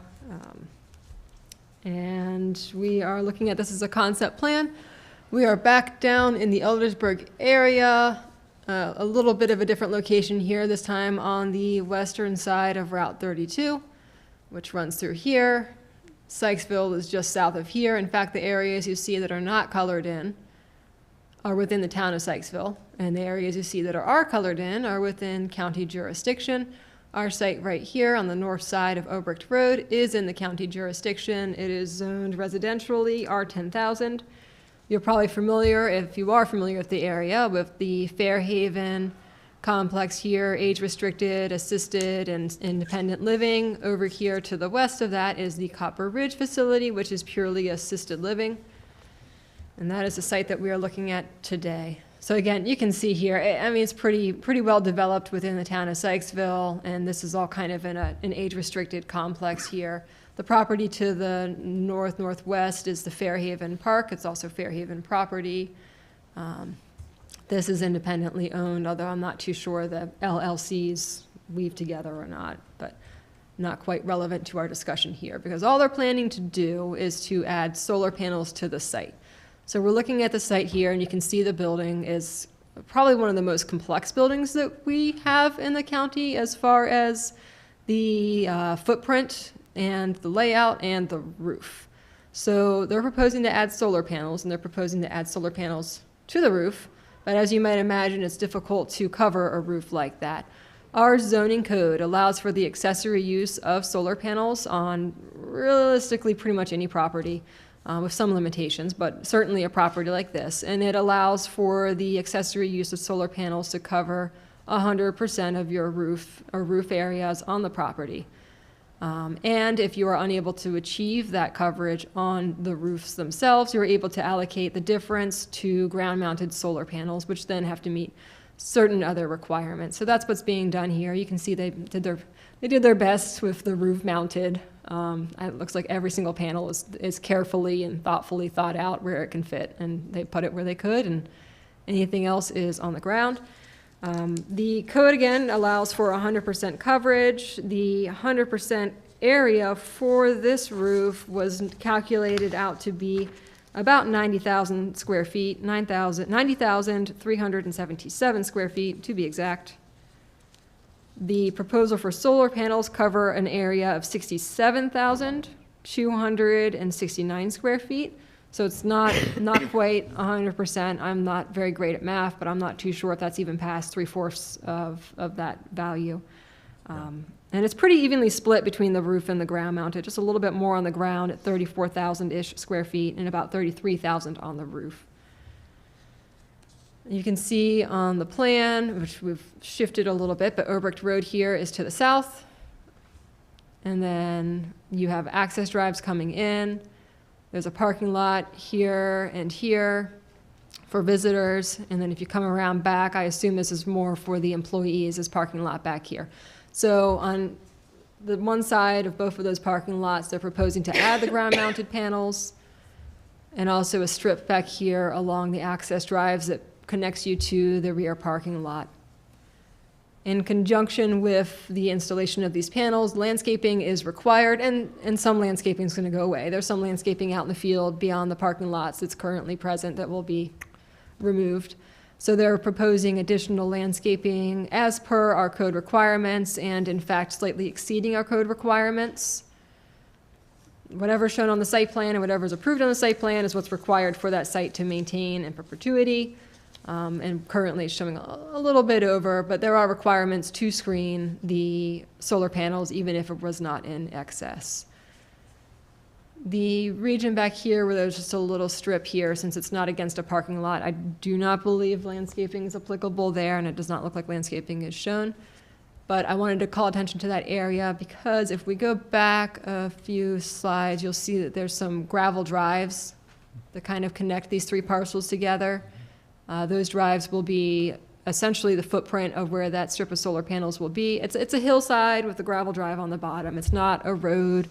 It's not the only means of access to any one of these three sites. In fact, you can see over here, it kind of leads to a brush pile. But you can see over here, there will still be access directly to that brush pile from Obrecht Road on the Fairhaven Park property. And of course, everybody else could use Obrecht Road to get there as well. So removal of these does not really impact access. It's not like it's an emergency services road. It's just a little gravel trail that goes down a hill and back into the park property. Through our review, I mentioned the landscaping, that could vary depending on if they choose to keep the overplanting or not. But through the review, there really have not been too many comments shake out of this. It's a pretty simple site plan. They're not proposing any changes to the use to the site. Obviously, once the panels are installed, you'll have occasional maintenance, but it's not like someone's showing up every day and clocking in to work there.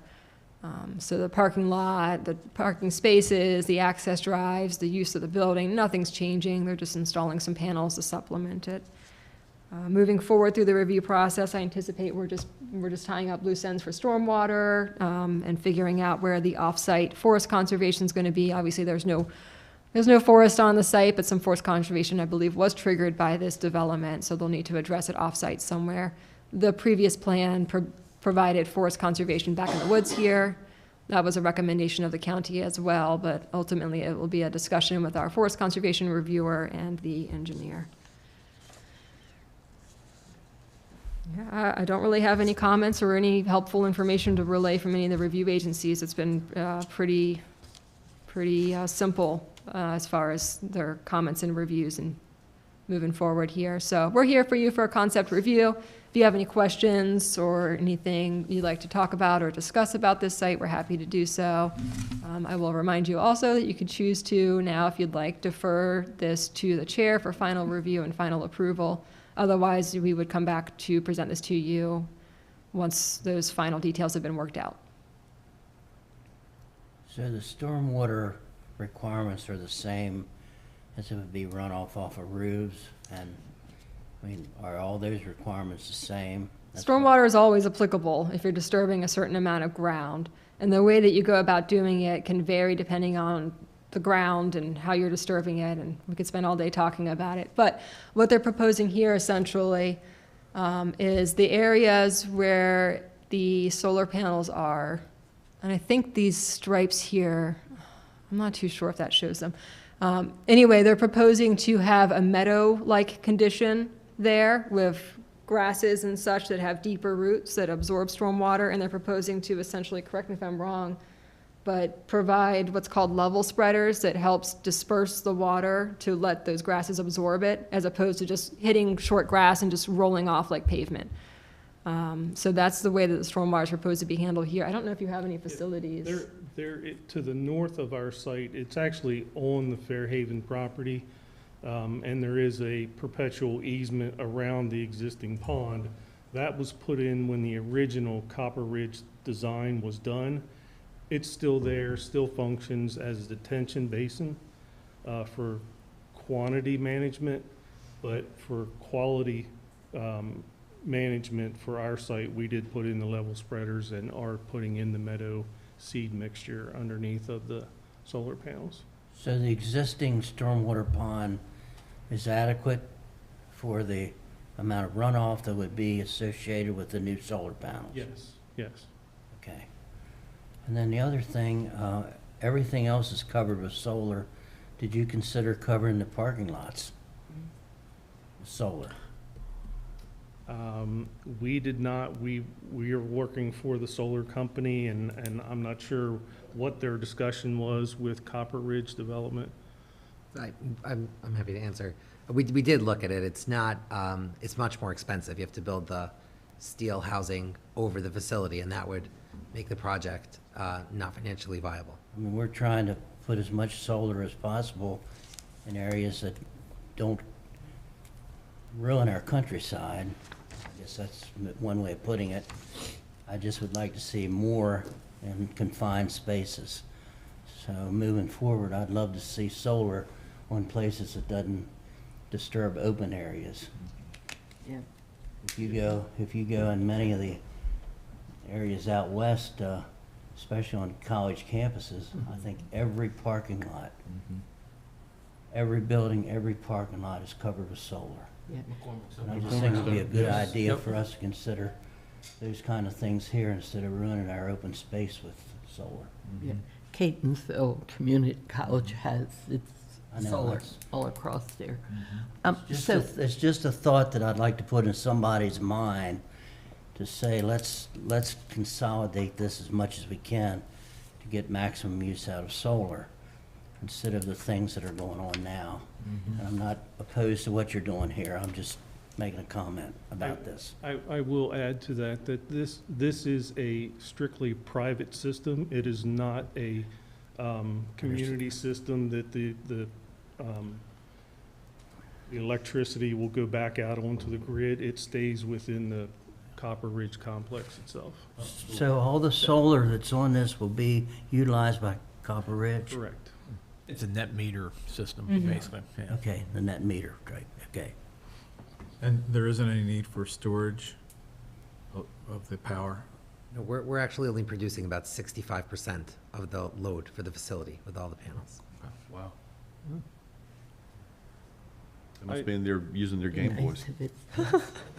I would like to add as well, after discussions with the solar company and Copper Ridge developers, there are a couple rows of panels on the east side of the property. I guess they're the northernmost rows.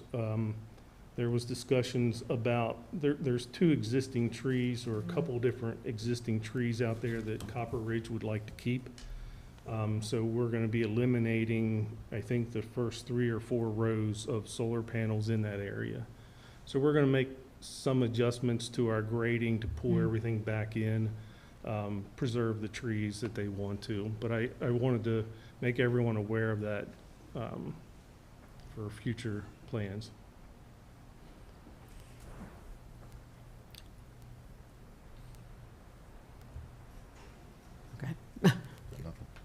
So that won't, they're not going to be added somewhere else, right?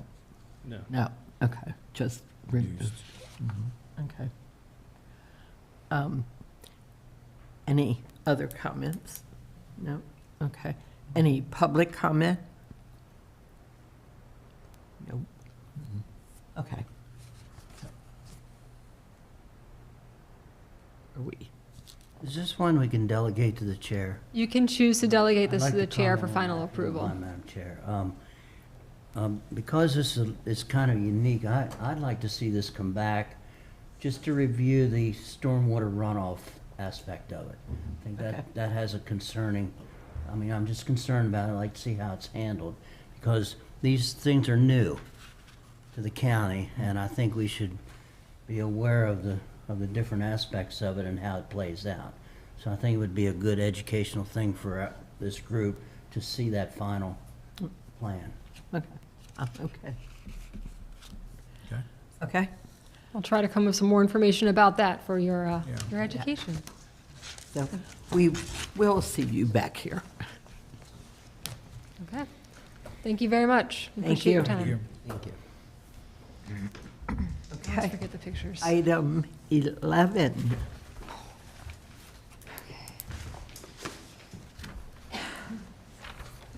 Ms. Matthias, we get to see everybody today. Everybody. It's the Bureau of Development Review Show. In fact, we have one of our summer interns here with us today. And we said, oh, by the way, Caroline, you're presenting today too. Didn't you know? Okay. So, team player, good sport. All right. Good morning. Good morning. Good morning. Yes, still morning. Good morning. Good. The final project from Development Review on your agenda is a special report for S250033. This is, and you probably recall this because we were here in April. Actually, would you take a second and reintroduce yourself? You did that a couple months ago, but I'm sure that was valuable. I'm Kaylin Specknell. I'm one of the part owners. Good morning, Alan Sharp, Kaylin's partner in Elevated Botanics. Thank you very much. Right, we were here in April. This was a special report simply because of the nature of it. We processed a plan for a simplified site plan, which was processed, but had to come before you in accordance with our zoning code, chapter 158, under cannabis. That specific use requires a site plan approval from the Planning Commission. So at that point in time, the plan you saw was we're moving into an existing building at 25 Liberty Road to use as a cannabis dispensary. And then it did come up during that conversation about their overall vision was to add a drive-through window for their business operation that it could be utilized. So there was discussion at that meeting about that. And we said, that's great. If you'd like to add that, please come back through with a revised simplified site plan that shows that drive-through, because we needed to verify that the queuing for the drive-through along with the parking space requirements were consistent with the code and met the regulations. So they did that. They did all the steps. Here's the site, a couple pictures of that existing building. There are 2 buildings on the site. You remember they're making use of the one closest to Liberty Road. And so here's the new plan. That drive aisle on the eastern side of the building was shown previously here to connect the 2 parking areas front and back. But now you'll see that they have indicated that pickup window along with the vehicle queuing that needed to be shown. It is in your report that we utilized the queuing for pharmacy. That was the closest use per drive-throughs. And they did remove 4 parking spaces with this, but there's still, in compliance with the code, requires 32 spaces, and there's 36 on the entire site. So those were the two, modifications, showing the queuing and then showing that the parking was still compliant. So again, we're back today in accordance with Chapter 158 for a request for a site plan approval from the Planning Commission.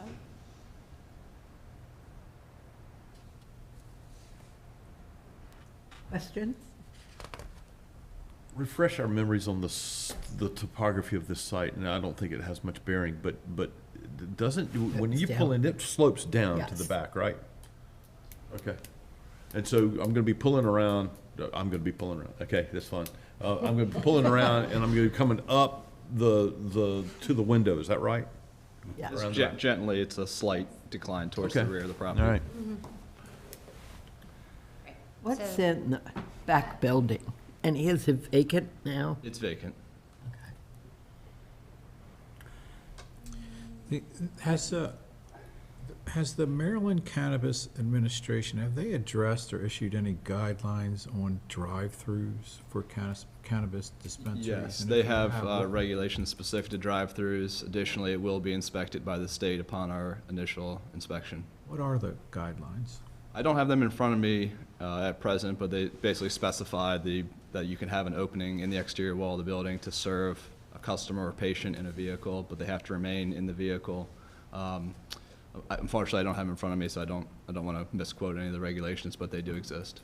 It also, I'll jump in, it designates a similar function as we discussed with the liquor requirements, in that the state of Maryland has allowed drive-through liquor establishments. The same goes for cannabis, that we cannot be more strict than the state of Maryland has set forth. They are allowed under the cannabis requirements. Okay. And I will add, it doesn't change any of our age verification, ID, checking, all that. It will be exactly the same procedure, whether it's a patient or customer arriving at the drive-through window or in store. So isn't this a controlled substance? So where's the control? In other words, how are you going to control who's in the car or who's eligible? How are you going to do that? Are you going to just make a visual inspection through the window? So the state has I don't- regulations on which IDs that we can accept and verify. For medical patients, there's a state registry that we utilize the state-issued ID to confirm that patient, with their physical photo ID, is the patient in the state's registry, and all the product is tracked by the state's seed-to-sale tracking software. So every individual item is tracked as to who receives that. So this is really similar to the delivery method that I think we spoke about last time we were here too. They have to check everything before any product is passed over to the customer. Who's they? The dispensary agent. Yeah, the dispensary. So you have licensed dispensary personnel. Yes, they'll be badged. So what are the guidelines to check all that? Do you have a list there that is checked off? Or does somebody sign off that they're... The guidelines to check the dispensary agent or to check the identification of the patient? All the above. The employees have to get a background check, fingerprinting, before they can even be employed. So there is an extensive search for that for our employees, and then they, along with our patients, have to have our IDs checked before they can order any kind of product. So that check, that process of the ID check will be one of our standard operating procedures that the state will inspect when they do our initial inspection. Additionally, we use a ID scanning feature so that we can verify the ID is legitimate, and it helps verify for our point of sale as well as the identity of the person that we're dealing with. So the liquor industry has what they call TAM. Somebody has, if they're working in the store while they're not required to, most employees do have to take a course. Yes. That kind of, so does... There is a similar, I'm not familiar with the one that you just referenced, but we have a responsible vendor training that the state mandates every dispensary agent. In addition to the badging process that Kaylin just described, each employee also has to go through the responsible vendor training program. Okay. So, and I am not aware of any liquor stores that have drive-throughs, although the We state. do not have any here in Carroll County. There are in other counties. They do Right. exist. Does this have to be reviewed by the liquor board? This or is not, it- this does not it- fall under whose- the requirements of the Whose purview liquor is board. this under? In other words, we have a liquor board in Carroll County.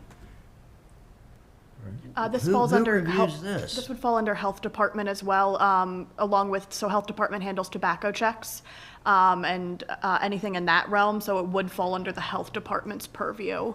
So why isn't the health department here today to verify this? It's not a requirement, as set forth for you to approve the site plan. It's not in our code that the health department has to be here. As all we're looking at today is the site plan. Yeah. Are there other cannabis dispensaries where there are drive-throughs here? In Carroll County, no. In the state, yes. yes. So, correct me if I'm wrong, Ralph, but the last group we did the same day, the one on Bethel, didn't, they're not a drive-through, delivery. aren't they? Call us up and we'll bring it to you home delivery. scenario. So, Yeah, This is way different than that. If really? you're- I'm it not is. sure. It's way different. Yeah. You're talking about someone in a vehicle that's picking up a substance that's controlled compared to someone who's sitting in their home waiting for a controlled substance to be delivered to them. I think that is a huge difference in my No, they mind. have a dispensary that you walk in. Not They the one- don't. Not the one on Not Beth- there, the Bethel- not on no. Bethel Road. The Bethel model is a home But delivery. if you walk into that dispensary, there's an employee there that's gonna consider the person that they're dispensing it to. They have the opportunity then to make an assessment of whether that person is capable and has the correct documentation to do that. So when you. I see a big difference here. It's a little different. I'm assuming, but I am assuming that I don't pull, somebody pulls up to the window and they say, I'm here to pick up my item, and I hand my card. You would check the card the same as, In the exact same manner, whether it was delivery or in-store drive-through, we have to do the same. right, and look at the person. So This is right across the road from a high school. So the drive-through it's for pre-ordered Only. only. Pickup only, there'll be It's not no like a orders being McDonald's and taken. I'll have a, They cannot change their I'll have order a once bag they of get to this the and a window. couple of these and No, they have to pre-order cheeseburger. online. It's not like that. It's pre-ordered. Strictly. So in a way, it's very They similar. can't change their order at That's a all. way thing, except you're picking it up instead of them delivering it to you. You know, and Ralph, I'm grateful for you pressing this issue. You know, the noise that we've heard around this has all been about proximity to Century High School. Right. And, you know, so it's location, it's, you know, whether they walk in, whether they drive through, that doesn't change the location. I mean, the location is the location. And, you know, I think we are relying upon the systems and the procedures that they put, regardless of how whether they're, whether it's delivery, takeout, you know, stop in, walk through, whatever. We're relying upon the systems, their employees, the state has set up. I mean, I'm with you on this, but at the same time, the issue of the location, it doesn't change. I mean, because it's the proximity to Century High School is. Yeah. There's been a lot of, we've gotten, just to say out loud, because I think somebody will watch this and wonder, have we seen it? Yeah, we've seen it. And there's been a lot of noise, guys, around this location and the fact that it's across, as the crow flies, there's a distance. Yeah. Because you've got football fields and you've got whatever, but it's right, you can literally see it in the distance. We've gotten a lot of emails on this, so, yeah, Y'all are gonna, you're gonna get tested, and I just encourage you to be very, very diligent, because there's gonna be somebody who's gonna, try to catch you. Now, what's, and this is my own ignorance, so what's the age? You have to be 21, do you have to be 18? 21. 21. Is there like limits to how much somebody can buy? Because again, thinking about it, just being this close to a high school, when you have a kid from McDaniel knows that he can come, and if he can get X number of whatever day, then he's going right across the street to a high school parking lot. So are there, catches in there? Because obviously it doesn't have to be medical at this point. It's also recreational. So is there like a catch-all that, not that it can't be done with going to a liquor store or whatever, but Yeah. you know what I mean? It's cheaper to probably do this. I mean, is there like, hey dude, we see you every day, why are you here every day? Yeah, so our point of sale does track each transaction's quantity and references that to the state's dispensing limit to ensure that we cannot over dispense, and we can track, Okay. who we've dispensed what to. All of that is tracked within the seed to sale, with one exception, that the state allows a customer to request to remain anonymous. And in that event, we still have to, verify the ID and verify the age, but we don't then track that purchase. That's interesting. So- Quite a loophole, actually. It does, actually, Yeah. doesn't it? That's a kind of. So it has the same regulations as liquor, except they don't have a Yeah. local liquor board, they don't have a local dispensary board. So it's only I government. will say, there is a liquor store right on Clee Mill, right there at the top of the I'm hill. saying you're right. It can be the same. Right, and That's right. You're liquor is a controlled substance, just like this is. Cannabis, I'm not advocating for this, but it sounds like they have it under control. There are, and I'm sure, just as the liquor board has those lovely little people that come out and check you and Yep. cite you when you're wrong, that the health department And the will health be. department does contract for tobacco checks with the sheriff's office, and they pay the underage purchasers that they utilize as well. And then my office actually handles any prosecution of underage sales. Really? Yes. Interesting. Now, All let right. me ask you this. There's one that I see, because my wife, her mother lives down in southern, I think Howard County actually, but we go down through Edgewater, and there's a dispensary there, and it does have a drive-through, but it actually has automatic doors. So one car pulls in, when the one car pulls out, the front door closes and then the back door closes. Is this going to be like an open air thing, or is this going to be This is when your open air. car's in there, it is a private transaction, anything like that? Because of course the optics of it, that may also, I think, help maybe some people if, like I said, and that's the Anne Arundel County. I get it. I'm sure the codes might be different, but like I said, they literally have a rolling door that comes down. When the car comes in, it shuts. You have your transaction, you pull out, so it's almost like an ante room where one door can't be open with the other one, if that makes sense. So I am familiar So it with. does hide that from public view. I am familiar with that one, and that was constructed in that manner because at that time, that predated the drive-through regulations. So they are not, at the time, were not considered a drive-through. It was an in-store transaction because they closed the doors. Interesting. It is. Okay, so this is just a special report. Anything further? Commissioner? I have nothing. Okay. You need something from us? You need The us? code necessitates an approval of the plan. Okay. Comments? Janice, any comments? Public comments? Oh, yeah, sorry about that. Is there any public that would like to speak to this? Okay. Seeing none, then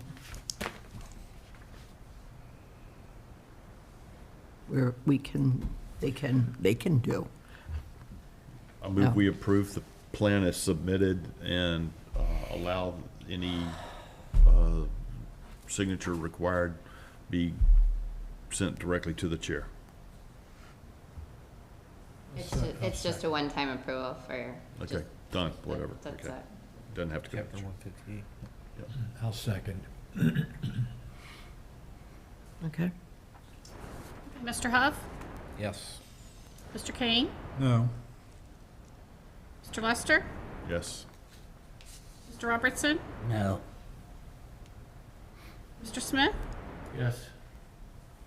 Mr. Soyson? Yes. Mr. Gordon? Abstain.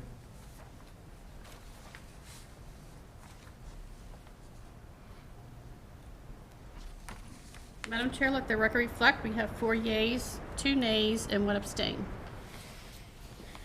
Okay. All right. We won't see you again. Good luck. Okay.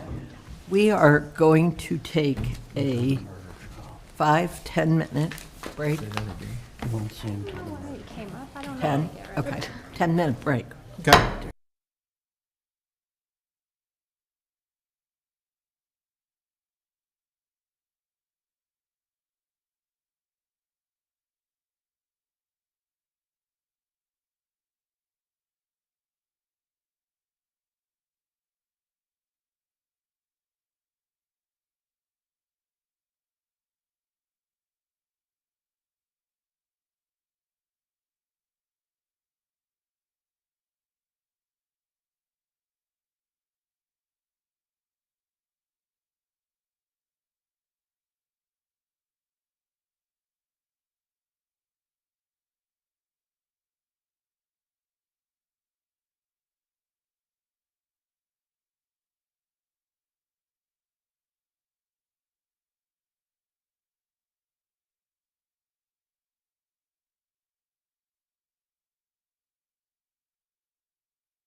All right, I call the meeting back to order.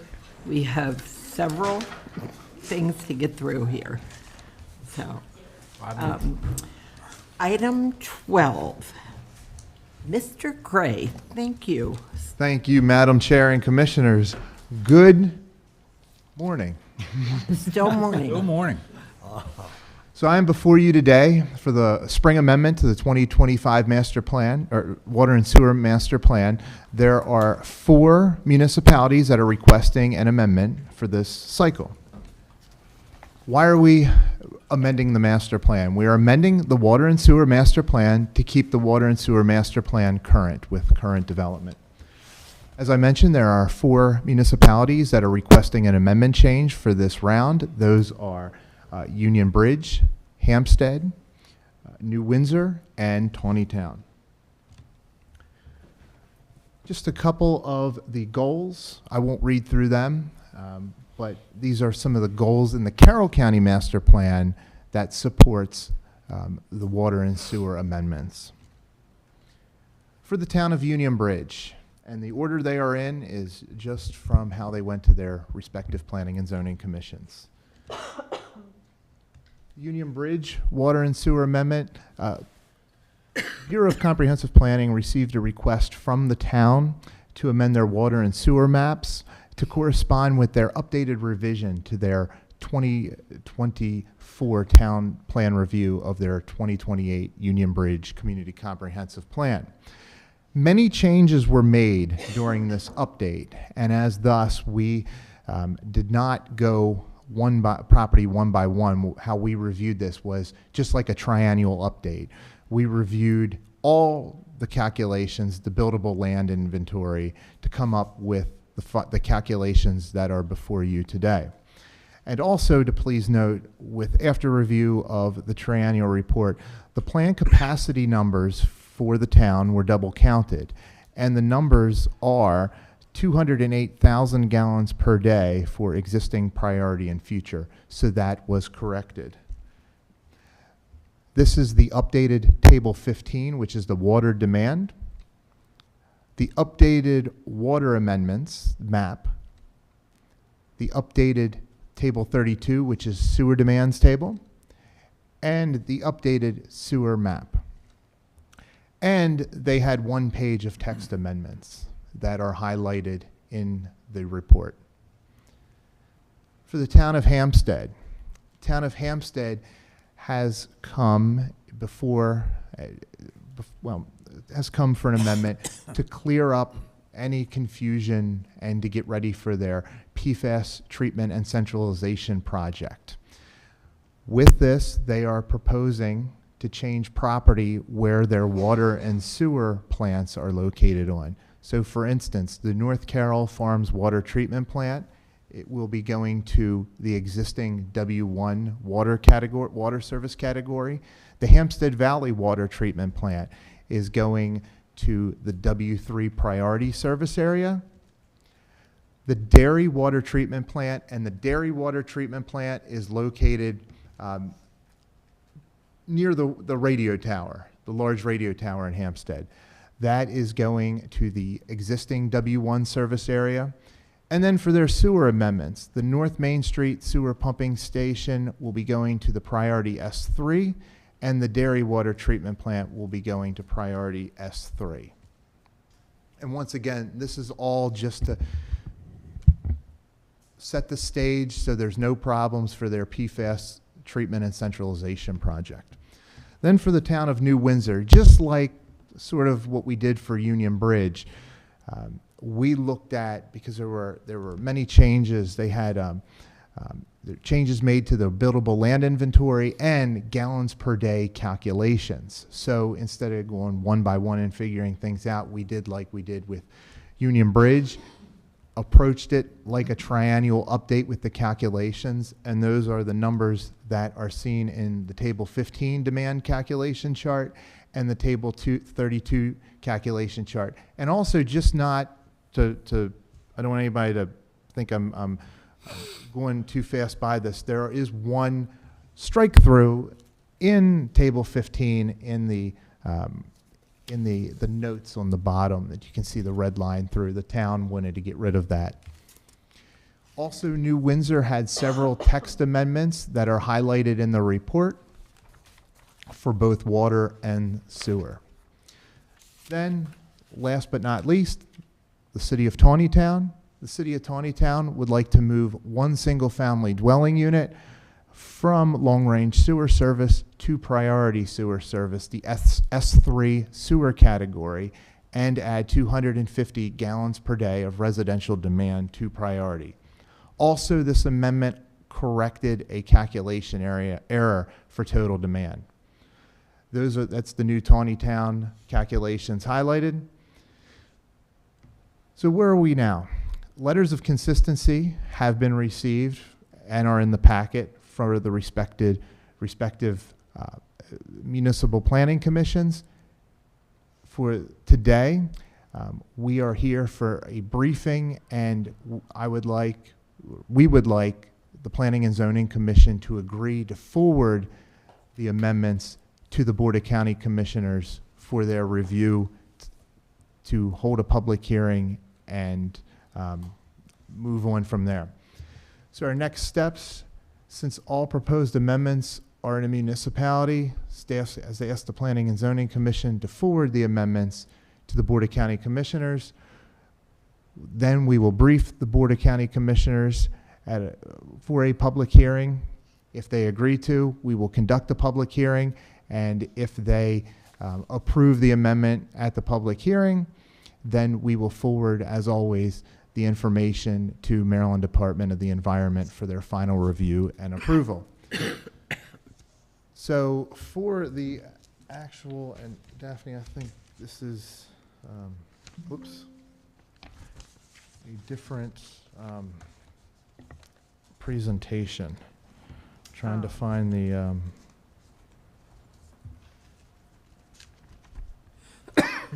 well, for the recommendation, we basically would like the Planning and Zoning Commission to forward the request to the Board of County Commissioners for their review and approval. And Madam Chair, there is a letter of approval that you have that we would like you to sign, and that would also be forwarded to the Board of County Commissioners.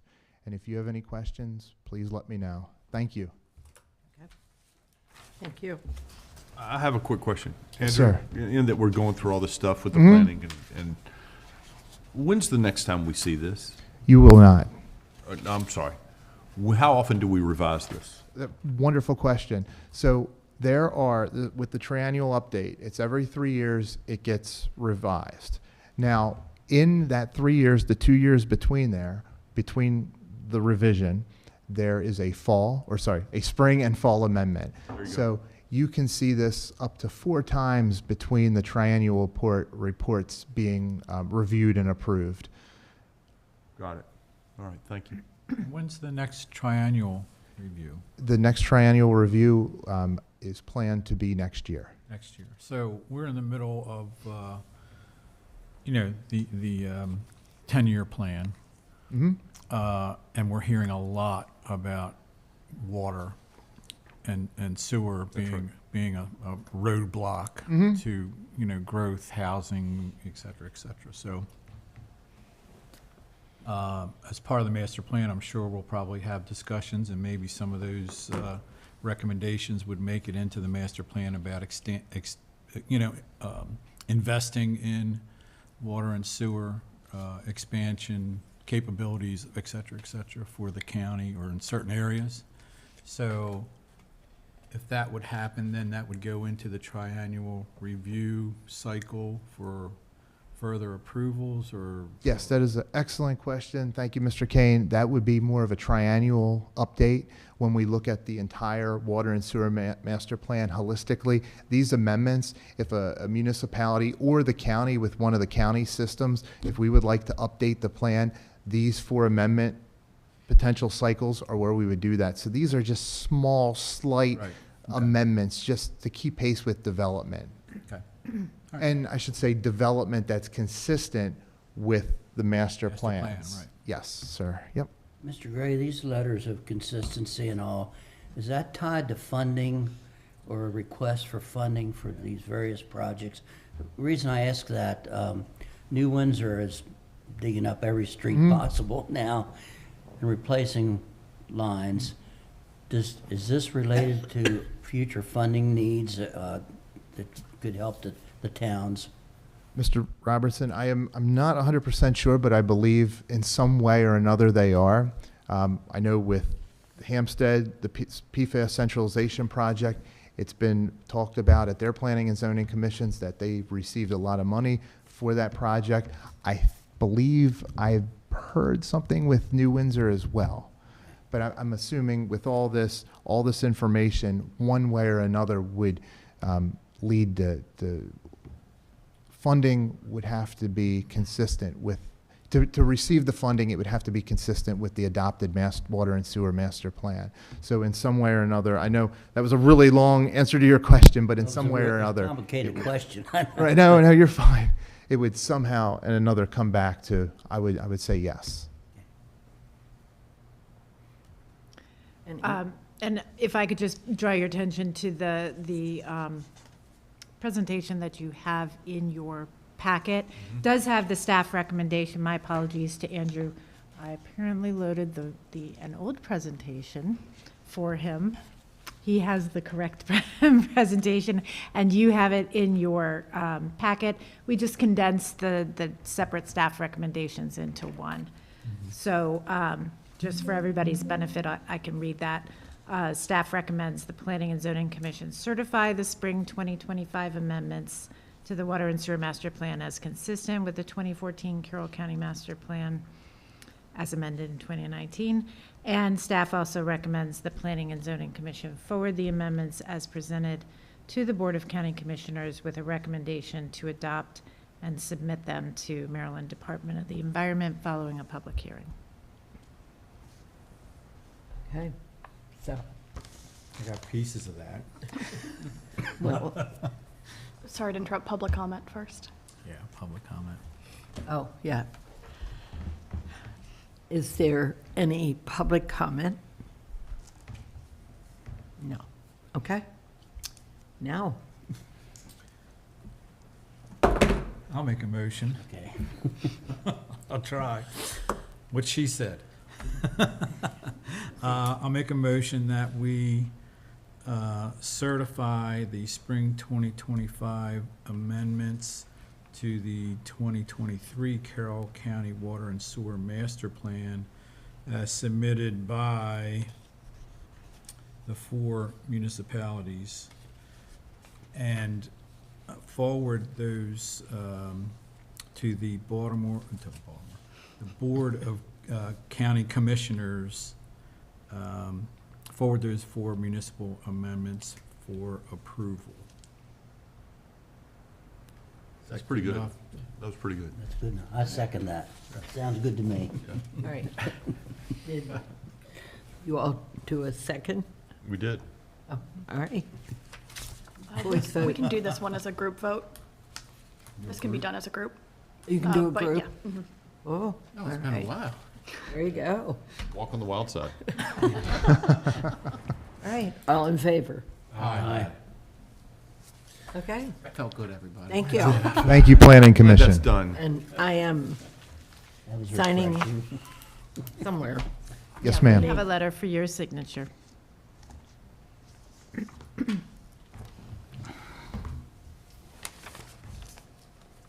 Thank you, Andrew. Thank you. Yeah. Okay, next, the planning, 2024 planning annual report. Oh, we have the Educational Education. Facilities Master Plan Oh, yeah, first. sorry. I was trying. Hurry along. Okay. Number 13, Educational Facilities Master Plan. I'm going to take that one. You'll recall last month, Bill Kane was here presenting the Educational Facilities Master Plan for 2025 to 2034. Included in your packet was a draft letter for your signature that would be submitted to Tara Battaglia, the president of the Carroll County Board of Education. That letter really just spells out a few highlights about things that you typically look at from your standpoint, specifically some of the school adequacy ratings. So I'll just call your attention in that letter to the section that notes that the EFMP identifies one school as approaching inadequate for the 26-27 school year and 2 schools as inadequate in the years 2025 through 2026, as shown in the table there. That's Freedom Elementary and Sandy Mount Elementary are the inadequate, and Sykesville Middle as approaching inadequate. However, there are notes that the additions, the planned additions to Sandy Mount, Freedom, and Sykesville Middle will address those inadequacies within the time period that this educational facilities master plan covers. And the rest of the language talks about the consistency with our county master plan. And I'll also just point out some language in the third to last paragraph that highlights the commission's, this is speaking for you, the commission urges the Board of Education to pursue projects that will address the need for improvement to Liberty High School and William Winchester Elementary West Middle School to provide quality education for area students and support the attractiveness of the county's growth areas. These are schools that are highlighted as needing some just improvements to the facilities themselves. It doesn't have to do with capacity or anything like that, but it's those are the kind of the priority schools for physical improvement. So those are the highlights of the letter. I'm open to any additional suggestions you would have, or we can make that available for the chair to sign and forward on to the Board of Education. Daphne, I have a question. With this report, it talks about inadequacies of 100%, 120%, and 110%. Is any of that reflected on, let's just say, the approval that we gave for 137 houses at Meadow Creek? Is that factored into this, or is that yet to be determined? I mean, we approved it today, so this report wouldn't know that there's 137 houses coming in that particular area. So how do they keep up with this to make a report like this, knowing that we're over capacity 25, 26? This housing development is coming in the next few years, I'm sure. Where's the connection here? Yeah, That's a hard question maybe, but I need to understand this. I don't know that I can speak authoritatively on that. That would be something that Bill would definitely be able to respond to, but my understanding is that they look at their current and projected capacities based on developments that are in the pipeline. We'd have to check to see whether things like Harvest Creek were part of that pipeline calculation. But of course, then we also approach it on the development review side of things when they test when they do that concurrency management testing at both preliminary and final. So any inadequacies or even approaching inadequacies would be identified then and would factor into the release of the permits based on whether there's capacity in the system or not. So if that development would all of a sudden throw everything at overcapacity, we've already approved it, so those people have the go-ahead. We don't have any way of stopping that then. So who reacts first to this? I know there's a lot of what-ifs here, I know that. But this, we have to be so cognizant of concurrency management. And I think one of the worst things that we can do is to make sure that our school, or the best thing we can do, is make sure our schools are adequately cared for, but they have ample warning that these things are coming. And, 137 houses, maybe none of them have children, maybe they all have children. I'm concerned about that when I see this 120%, that's in the red line district here. Yeah. We approve a subdivision, but still based on concurrency. So when it gets to the final stage, if it is not meeting the guideline for concurrency, then they won't issue permits. That's right. It's Yeah, the stopgap is Right. we approve something, and when they go to pull a permit, they can't pull a permit if the schools are overcrowded. Well, I guess what I'm getting at, Peter, I is that understand. there's. I appreciate it. These developers, and you might think I might be the last guy to be defending this, but I understand business. And there's a lot of time, effort, and money put into getting ready to develop these areas. Yep.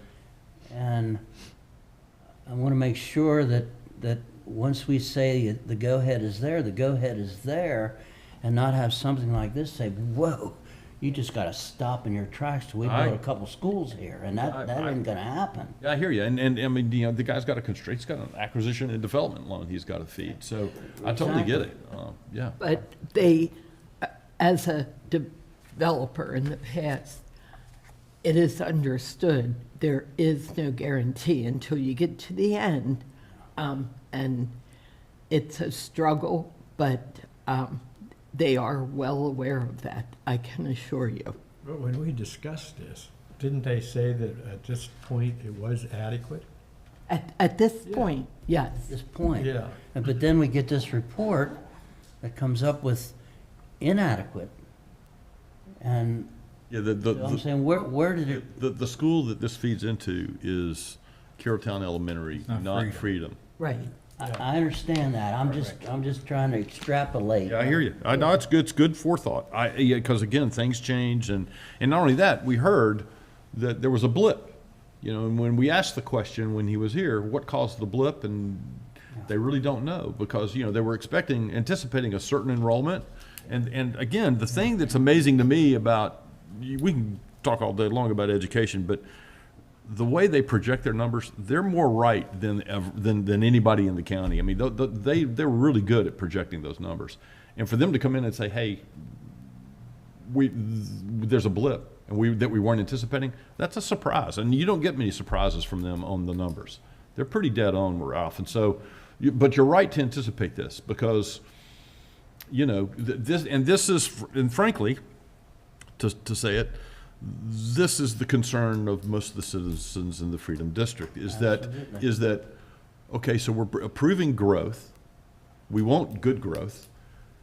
Can the county keep up with it? Do we have the capital budget to keep up with all the unintended consequences that come from this? The additional schools, the fire and protection. We're already hearing that the fire department, they can't get through 32 and 26, and they're cutting through Macbeth to Georgetown, which we just saw, where the Taco Bell is. That's how they cut through to get around 32 and 26 because they can't get through the traffic light because all the lanes are blocked. And so all of these unintended consequences are a thing. And so you're right to bring it up. You're right. And that is the concern in the Freedom District is that, okay, bring it. But if you bring it, what's the answer? Or do we have the capital budget to be able to keep up with it? Yeah. I think it's a concern everywhere. However, this is not the first time we've seen this. We've been seeing this probably for at least 18 months with these inadequate here. And I would think that the engineers, maybe not the developers themselves, but they're pretty aware and astute of what's happening around. I'm sure they know Freedom Elementary, Sykesville Middle, that whole group are inadequate or approaching that. So I think it's good thinking, but that's not something we're going to solve here. Well, and I will just note, the way we have those ratings set up, they do have a little bit of a warning sign with that approaching inadequate category. And as the plan identifies, that is a little bit of a trigger to say we need to invest in these schools. And right now, it looks like the investment is being made so that in the next couple of years, those inadequacies or even approaching inadequacies will be addressed, at least in these three schools. Okay. Good? Okay. I like the discussion. I know it's taken up time, totally but agree. No, the it's time- okay. That's Thank why we're here. Thank you. So does this recommendation have to go to the Board of Ed from us Goes to the commissioners and they will or the forward it to commissioners? No, so the letter from you will go from you to the Board of Ed. Board of Ed. Okay. And that is just based on your review of the Okay. FMP for how it fits in with the master plan. Okay. So we need a motion? Yeah, I think that would be good, just to make sure everybody's on board with signing the letter unless you have Sure, any changes. I got, I move. Sorry, we- hold on, public comment. Go ahead. Public comment. Public Oh, comment. yeah. I'm hurrying along. Any public comment on the Board of Education? Oh, sorry. Hello, my name is Lisa Massano. Address is 422 Ronsdale Road in Sykesville. So good morning. My name is Lisa Massano, and I am with the Carroll Education Coalition. We are a nonpartisan group of residents that formed in February to advocate for Carroll County Public Schools to receive sufficient funds and staffing to carry out their mission of educating our children. As you work on revising the county's 10-year master plan in the coming months, we wish to highlight the community feedback collected by the county during the assessment phase. Schools touch several of the driving ideas of the master plan, but maintaining and improving schools was repeatedly named as a community priority, as well as a key component to promote economic growth.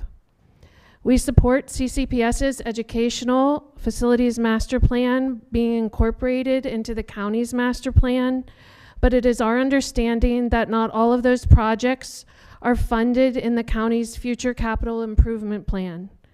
For example, modernizations for Liberty High and William Winchester Elementary, as well as the renovation for the Robert Moten Best program, are all in the CCPS plan, but do not appear to be funded yet in the county's capital improvement plan. The lower growth projection for enrollment puts state funding for the Freedom Elementary and Sykesville Middle additions in jeopardy. If these projects no longer qualify for state funds, we are concerned that they could be postponed or canceled.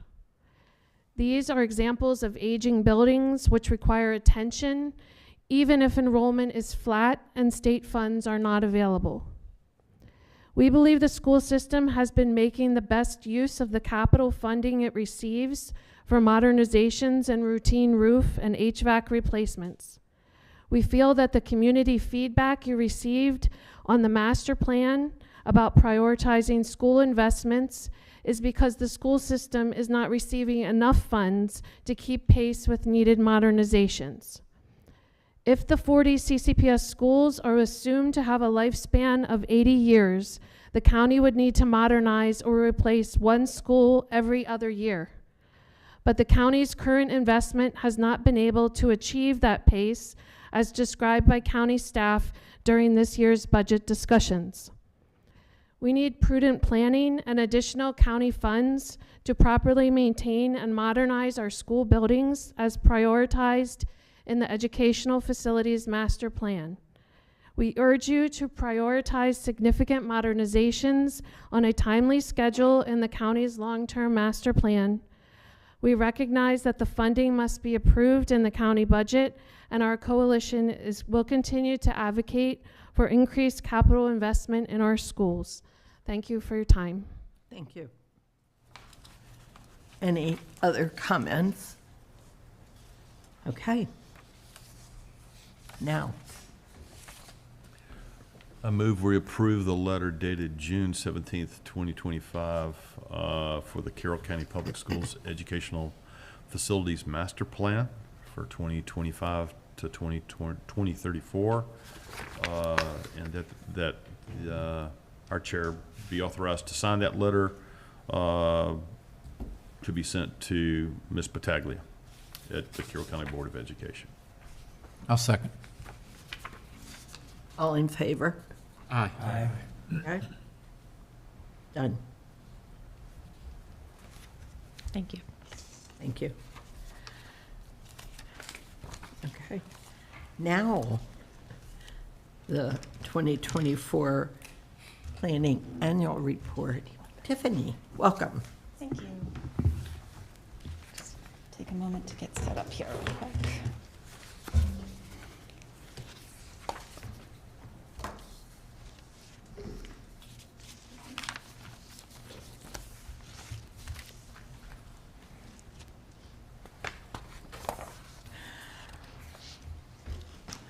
Okay, good morning still, although almost afternoon. I am here this morning to take you through the planning annual report for 2024. That should be in front of you, and that is a report on development and growth in Carroll County in the year 2020, calendar year 2024. The purpose of the annual report is that it is required by the state to report planning and development activity for the calendar year. And the report covers all of the topics that are listed there, from the beginning where it's the plans to the end where it is the use and occupancy certificates are issued and people are moving in.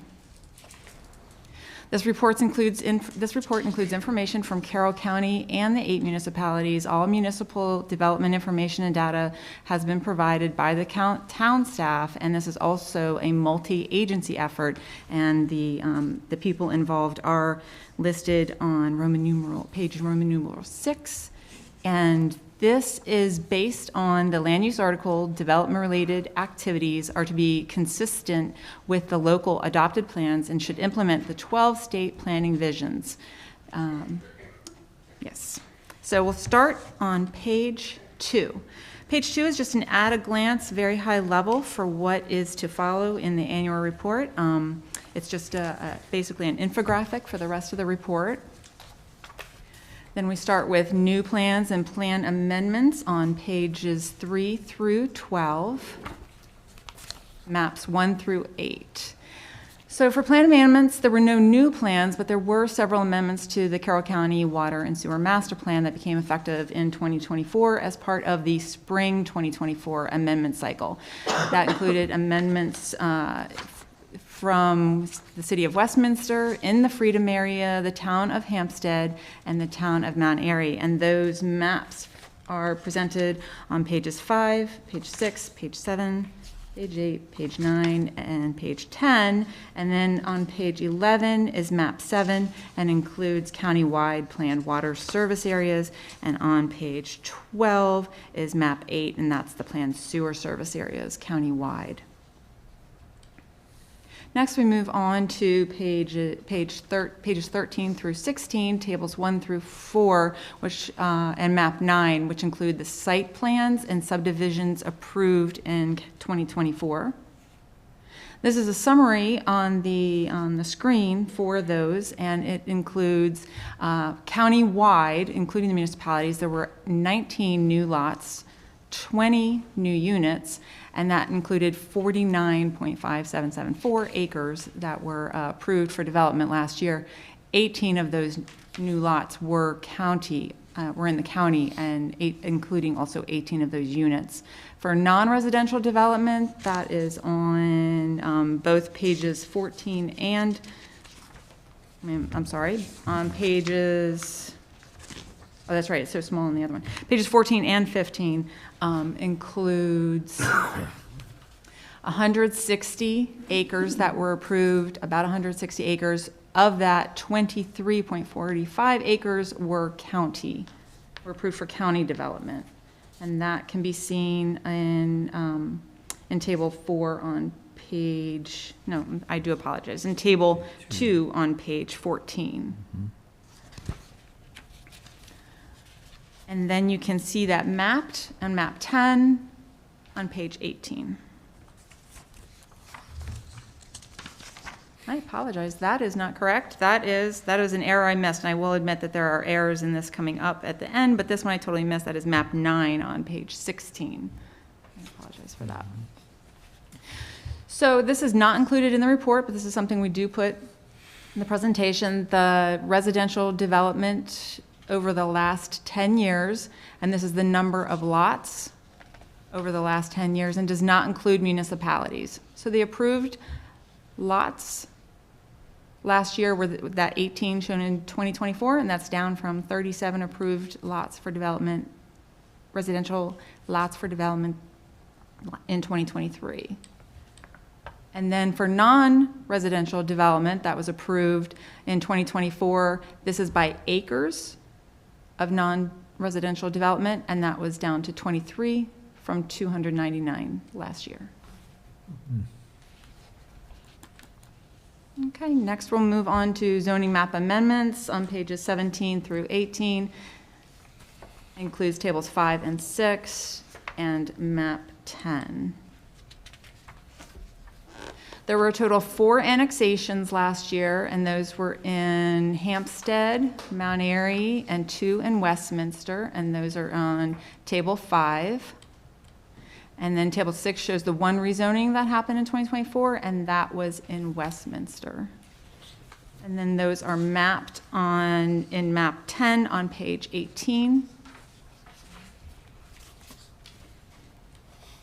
Next, we move on to pages 19 through 22 and table 7, which includes starting with the zoning text amendments that resulted in changes in development patterns. And in the county, there were 7 local ordinances affecting future development, including changes that were made to bring the zoning code to compliance with newly enacted laws. It had it affected bulk requirements in the commercial zoning districts, brought us into compliance with state legislation regarding the sale, growing, and processing of adult use cannabis. It involves storage and processing of food residuals.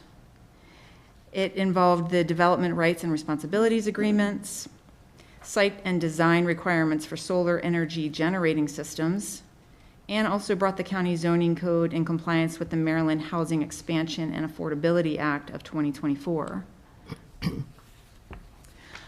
Also, in municipalities, they had a total of 4 of the municipalities had 6 local ordinances revised, and that was 3 in Hampstead, 1 in Sykesville, 1 in Tawnytown, and 1 in Westminster.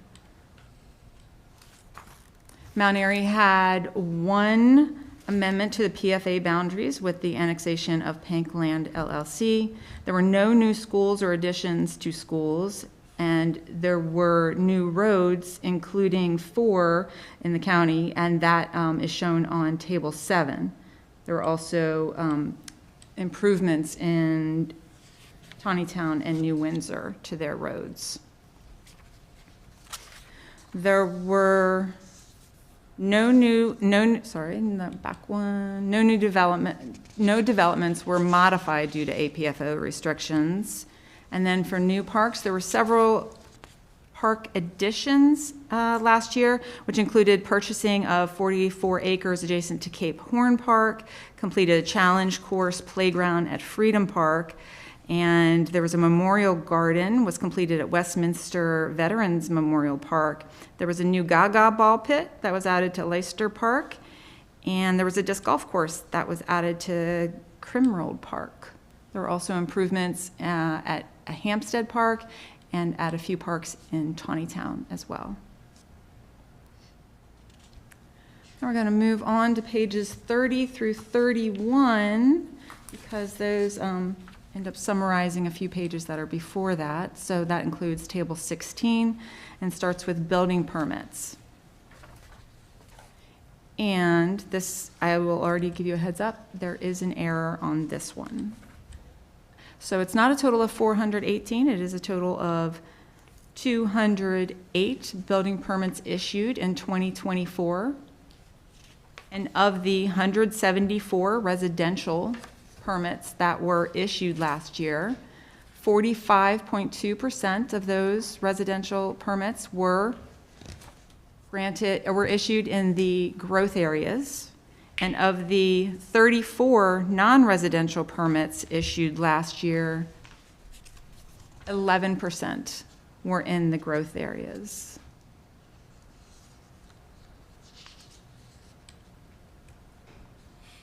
And the map on page 31, map 12, shows where those building permits were issued around the county.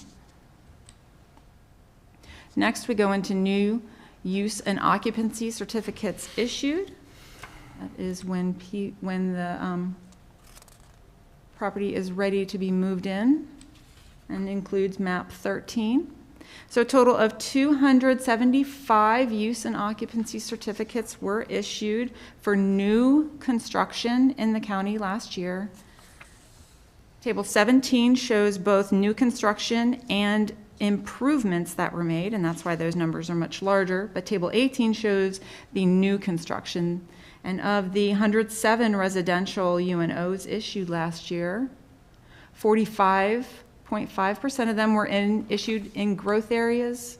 And for the 68 use and occupancy certificates issued last year, 14.5 were inside the growth areas. 45%, sorry. And so on this one, there's an error as well. This is map 13 on page 34, and it shows the use and occupancy certificates issued around the county. Moving on to page, I apologize, we'll do this first. The residential use and occupancy certificates 10-year trend is shown here.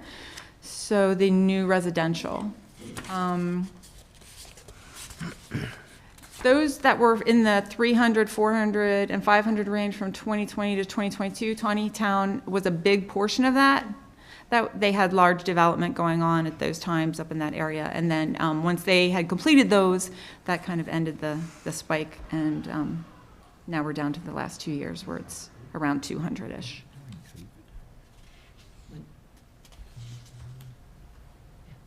For non-residential use and occupancy certificates issued countywide, this is the 10-year trend, up to 68 use and occupancy certificates issued last year for non-residential development.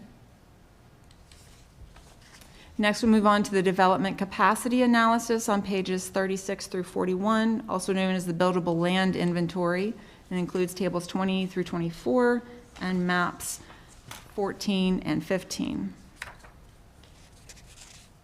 So existing units in the county, 68,068 units for residential unit dwellings. And of those, 57%, or the 38,680, are inside the growth areas. For the potential lots, that's lots that have yet to be developed, there's 18,791 remaining developable residential lots across the county. Of that, 8,565 lots are within the growth area. Assuming one dwelling unit per each lot, that's 46% of the dwelling units are inside, remaining inside for potential development in the growth areas. And that is mapped on page 38 in map 14, and that shows developable lots for residential use. For existing and potential developable non-residential lots, that's on pages 39 through 41, and of the existing developed acreage of 5,081 acres, 77% of that is in the growth areas. For the potential acreage for development of non-residential lots, 3,000 of the 3,333 acres left, 81% of that is potential acreage inside the growth areas. And that is mapped on page 41 and map 15 in the purple.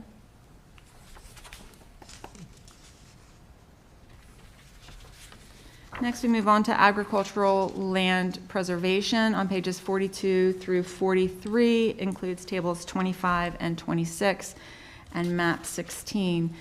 For 2024, the total acres preserved was 965, and that was amongst 16 farms.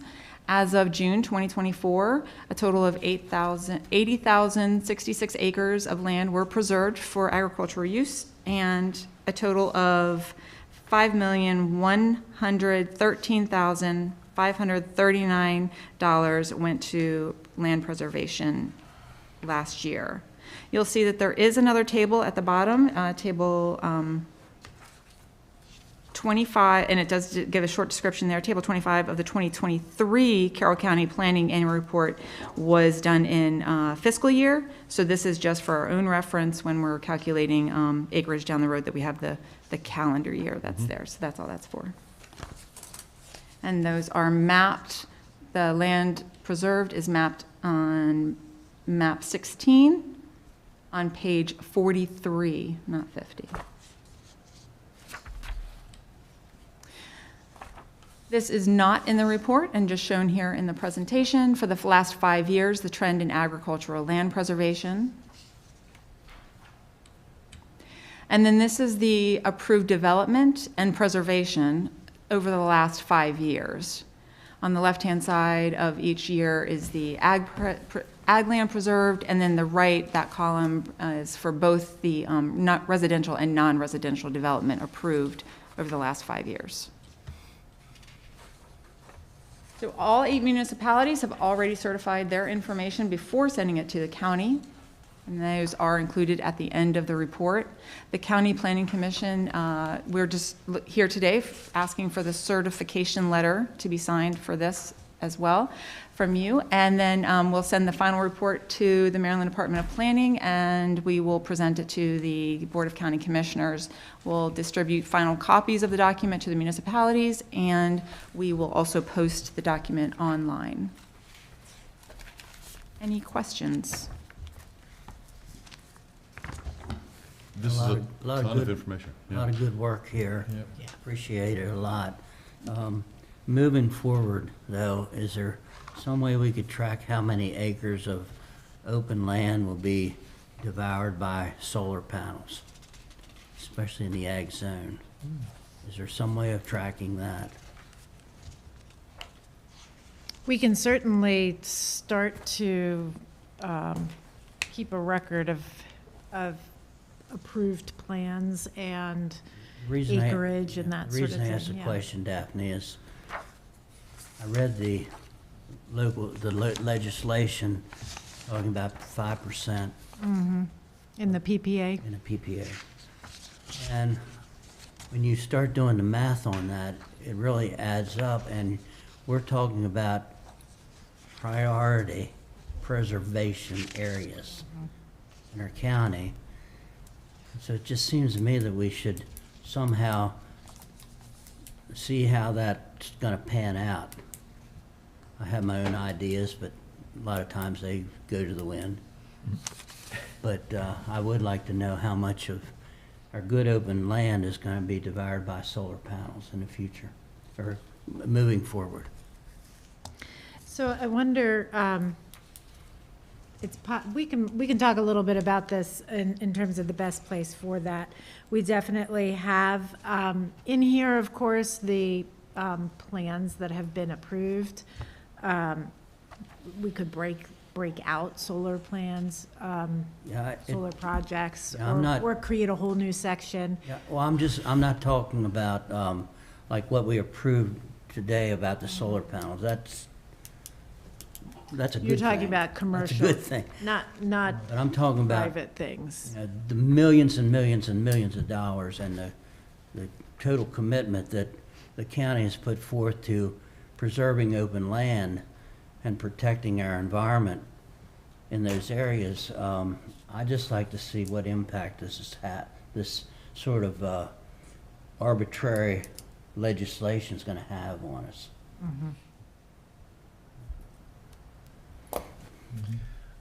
And Tiffany, there's some graphs in there that I love information like this. So could you forward that to us, your presentation? Absolutely. Please, because again, there's some graphs on there that I just, you know, there's a certain rhythm to it. You know, maybe I'm looking for, you know, aliens in the rhythm, but no, I love information like that. So thank you. Absolutely. I'm Thank a you. numbers guy. Any other comments? Okay. Any public comments? Remembered? Okay, so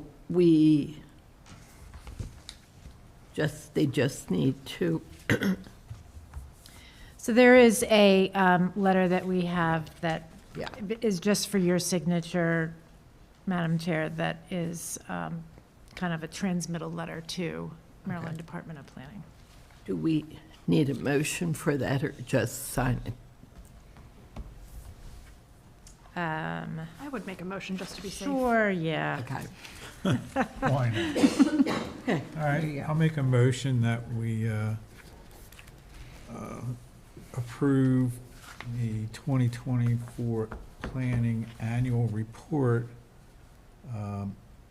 or adopt the 2024 Planning Annual Report in accordance with the Land Use Article 207 of the Annotated Code of Maryland.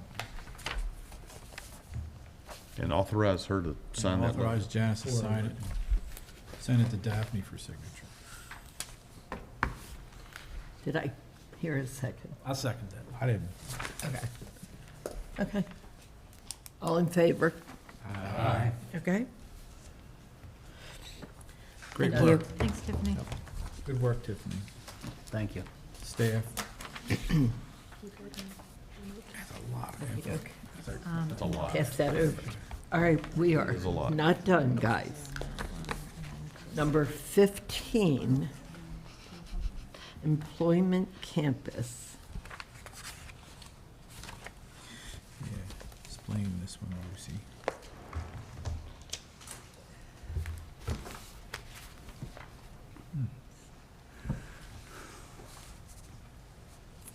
Miss Lane, Good afternoon. good afternoon. Can't see that far. Which one's employment? That one. That I'm on? Yep. Thank you. Okay, I also can see it. There. Thank you. Way to the Covered left. from beginning. Wow, I need to get my eyes checked. Thank you. Good afternoon. I am here with the Director and Deputy Director of the Department of Economic Development to introduce this topic to you. Will be a relatively short introduction of this topic of revisions to the Employment Campus District, and we will be back at one of your meetings in July to talk about it in more detail. So a little bit of the history of this district. In 2019, this new district, the Employment Campus District, was adopted into the zoning code as part of implementation of both the Freedom Plan and the County Master Plan.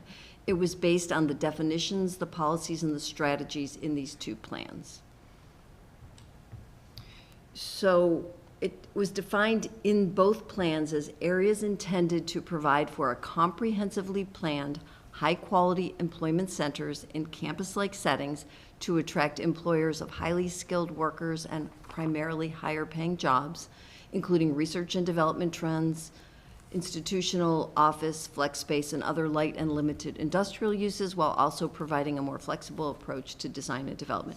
That was the language included in both plans, and that's what we based the new ordinance requirements on. So in 2019, after several years of work, the staff, the Planning and Zoning Commission, and the Board of County Commissioners drafted this new district based on that.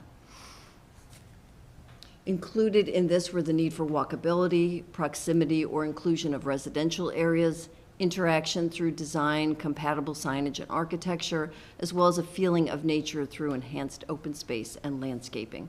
And it was decided that in order to achieve this, the campus should be approved early, comprehensively, without the ability to subdivide lots to specific users, which is a departure from the way other developments are approved in this county. So the uses that were allowed, generally permitted, were office, hotel, conference center, recreational, institutional. Conditional was light manufacturing, and then there were some prohibited uses, as well as an allowance for up to 15% of the total area to be residential and up to 25% to be retail or service.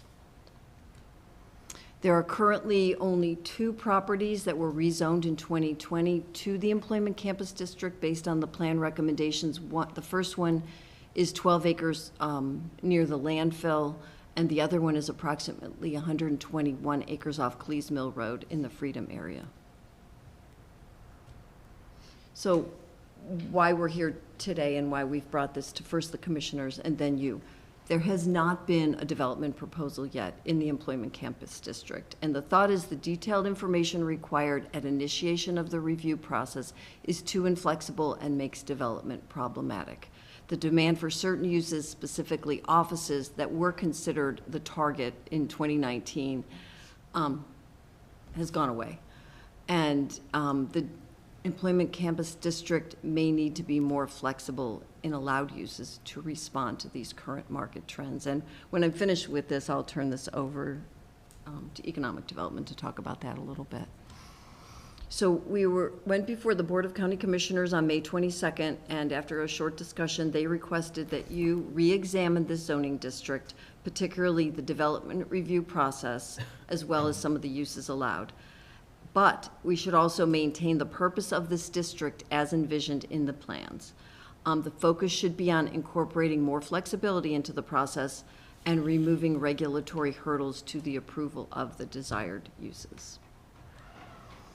Again, these were the permitted and conditional uses, and the questions before you, not today, but for a future discussion, will be, should any of the uses be added or taken away as permitted or conditional?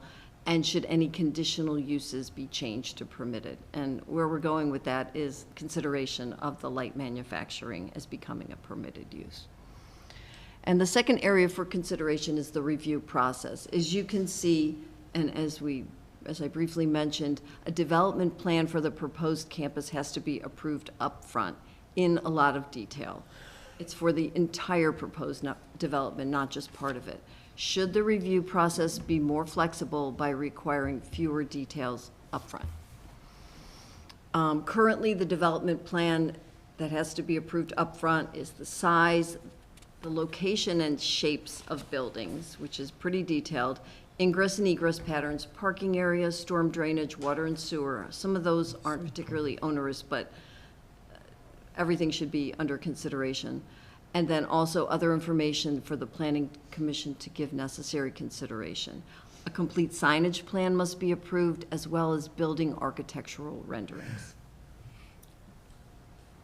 Our next steps would be to discuss with you at a future meeting possible amendments. And to give you a little more clarity on really why this is being proposed, I'm going to turn this over to Paige and Denise to give you a little more detail.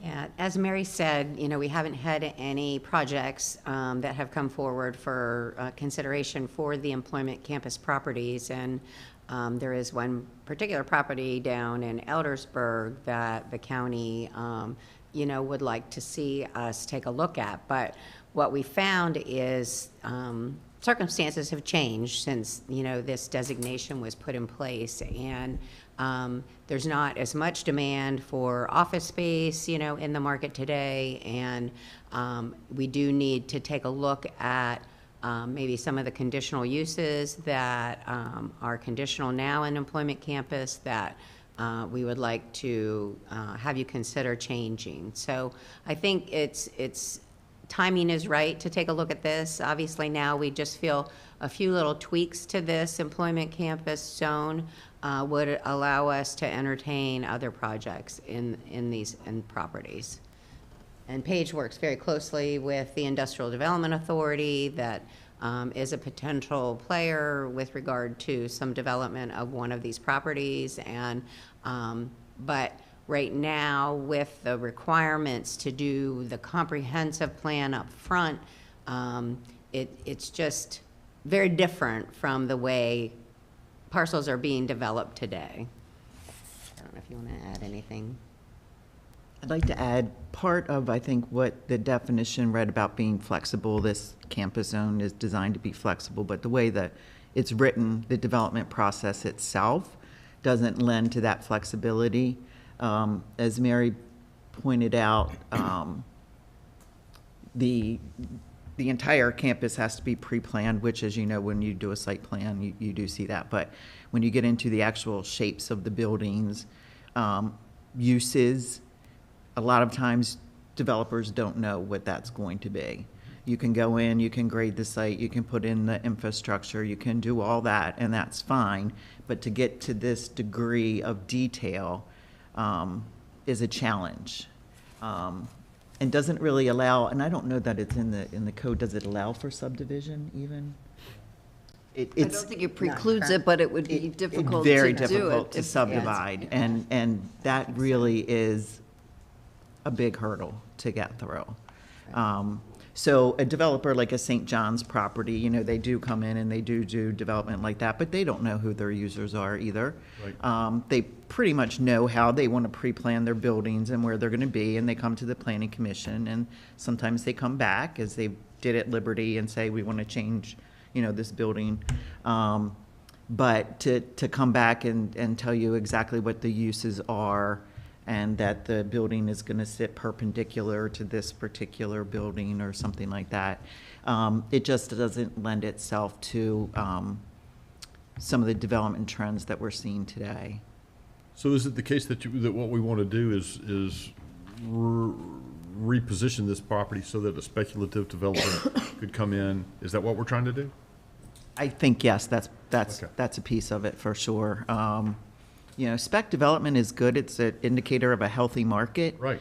But you can't do spec under these conditions. Right. It's Okay. just not possible. Makes Paige, sense. this might be thinking a little bit big, but I know you like to think big. Yeah. But I have two questions. One would be, how would you handle a Shamrock Farms? We know what may happen there, but if you want to think big, that could be considered almost an employment campus area if it would get big enough that you would add some residences there to operate the farm, maybe a conference center there. Is any of that part of this thinking? That's number one. And number two is, I keep going back to something that when the town of Mount Airy came in and gave their update of their future for our consideration in the master plan update, they mentioned an area that would be maybe considered for a medical employment campus area. And there's a huge area down there that the Leashar Farm moving forward, you know where it is. Absolutely. Would that be part of this thinking also? Now, I know that's thinking big, but we have a conservation area on one side, Shamrock Farms, with all the possibilities that could occur there. And then you have this other concept that really made a lot of sense to me. Are these the things that we need to consider, or the planning of the future of Carroll County needs to consider, that there are certain areas that are maybe off limits for some things but encourage other things to happen on? Is this what we're thinking here? Is this part of this? Or I am way out of bounds on what you're talking about here? No, I think there's a lot there in what you're saying. So Shamrock Farm is a state project. So they're building it, they're paying for it. We really don't have a role right now in how that particular project will be developed. Even with the zoning, Well, the zoning is, conservation. Most all of it's conservation is it zoning. ag or conservation? or Well, ag? it's ag, but it's a lot of it's conservation zoning, a lot. Right, and I don't know, because they're only buying like 300 of the 600 acres. Yeah, But of course, the state There's a controls our start and an zoning. end. I'm sorry? There's a start and an end to something like this. Yes, There are a lot of possibilities there if things work out right. correct. And Carroll County. we don't know what the state will ultimately come back with. I mean, we've all seen the sketch plan, I think, showing the track itself but we haven't seen, the buildings really laid out or anything like that. It's so early in the process right now. But I think what you're saying, I think someone said it last night at our work group too, like, is there like an ag campus type of thing where you can have ag suppliers or the suppliers to that particular, in this case, the farm, Shamrock Farm, located in that area and try to develop an ag campus, so to speak. So is that possible? Sure, it could be possible. The zoning would be okay. Of course, county can always change zoning if they so choose. And, ag is our heritage and we, respect that. So certainly, I think that's something that can be looked at. Your second comment was regarding Harrison Lyshear. And, so as I think you all know, the IDA had that property for many years, over 10 years, to try to develop in concert with the town of Mount Airy. At the end of the day, the IDA did not move forward with that development. And so the county does own it, and the county has, an opportunity to do what they will with it, should they want to move forward with an employment campus and working with the town of Mount Airy on that.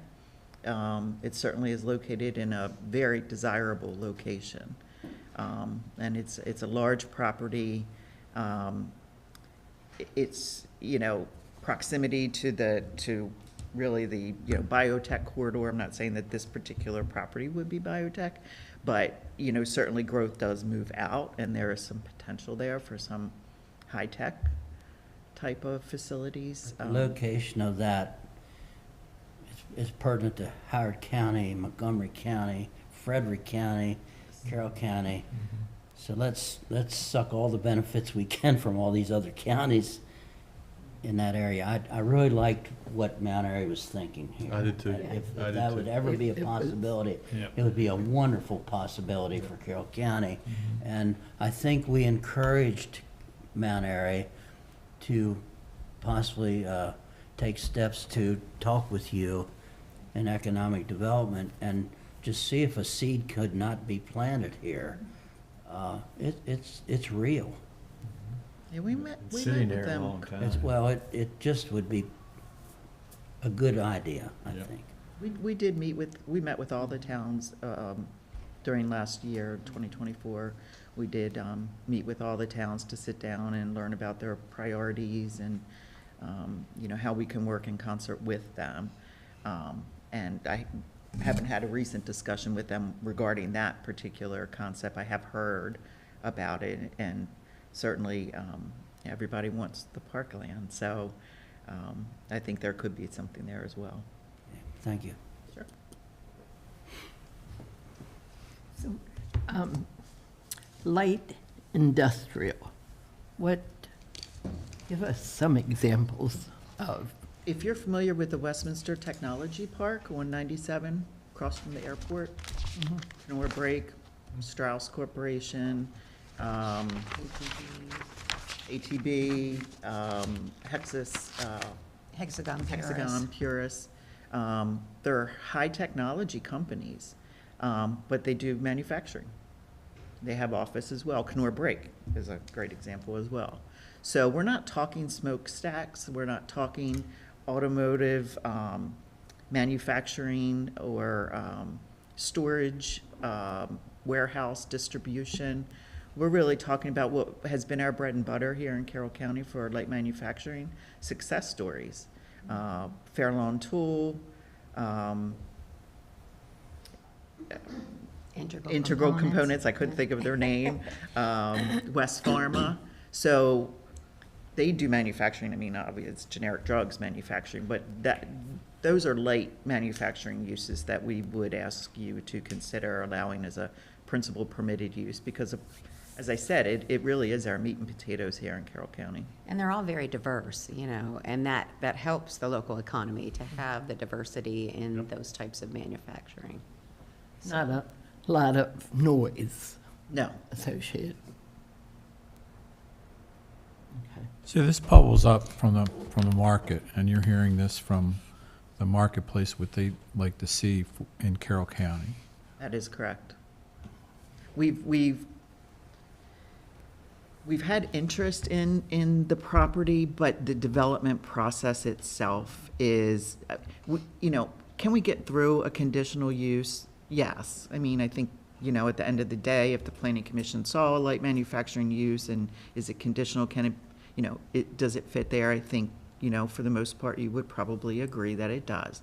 But the process itself is something that developers have said, that's a challenge. I can't do that. I can't, I mean, we're talking build outs too, and this particular campus, 121 acres, you're talking maybe 20 years. I mean, we just now selling out the tech park and we started that in 1996. So, you know, we're talking about a really long time. And to have someone, you know, plan all this out to the degree that we're asking them to, it's just not feasible.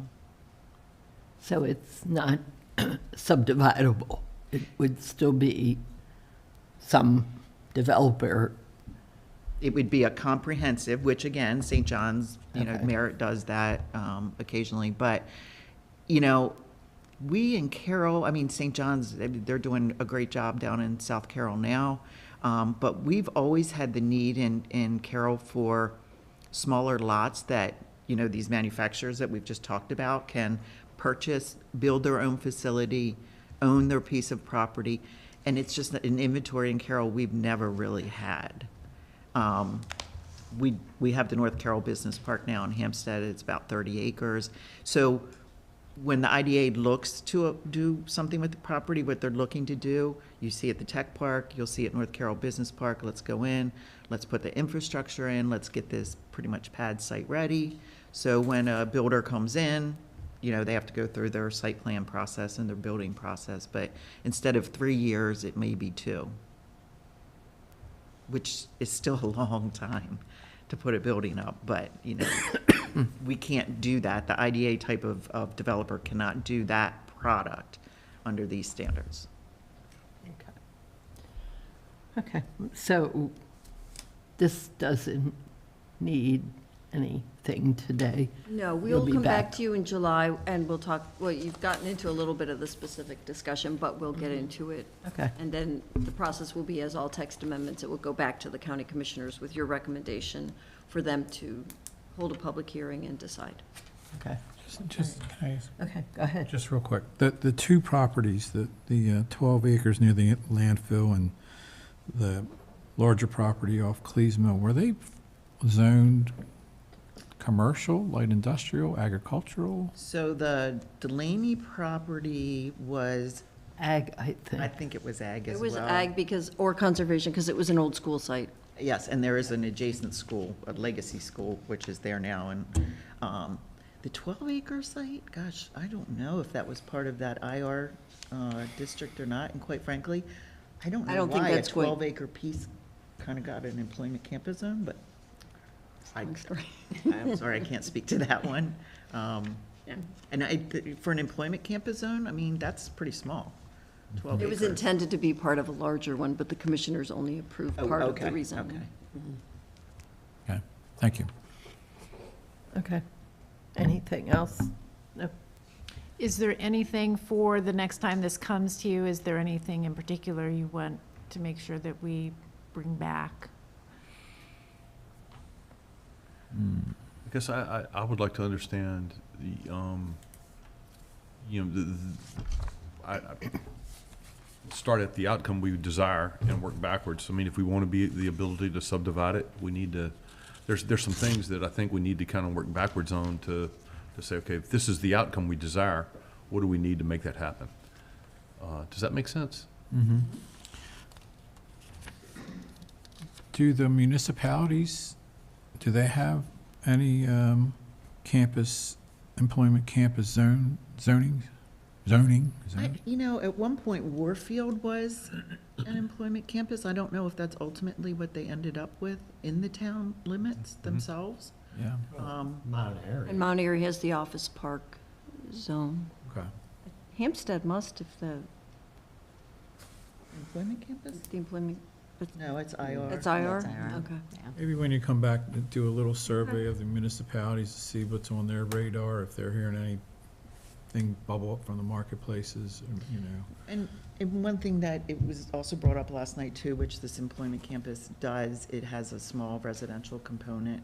And there was a lot of discussion at the work group last night about, they brought up the mall. Right. You know, and doing something similar to what Owings Mills has done in terms of, you know, being able to have some residential to address the housing as well as that is a market trend right now. Right. So, you know, I think that's something we should consider.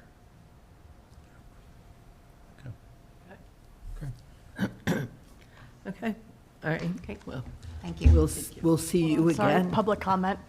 Oh, yeah. It's getting late. Any public comment? No? Were you going to comment something, or you're just coming up? No, I'm next on the agenda. Ready to rock and roll. He's ready to go. Okay. Thank you. Thank you.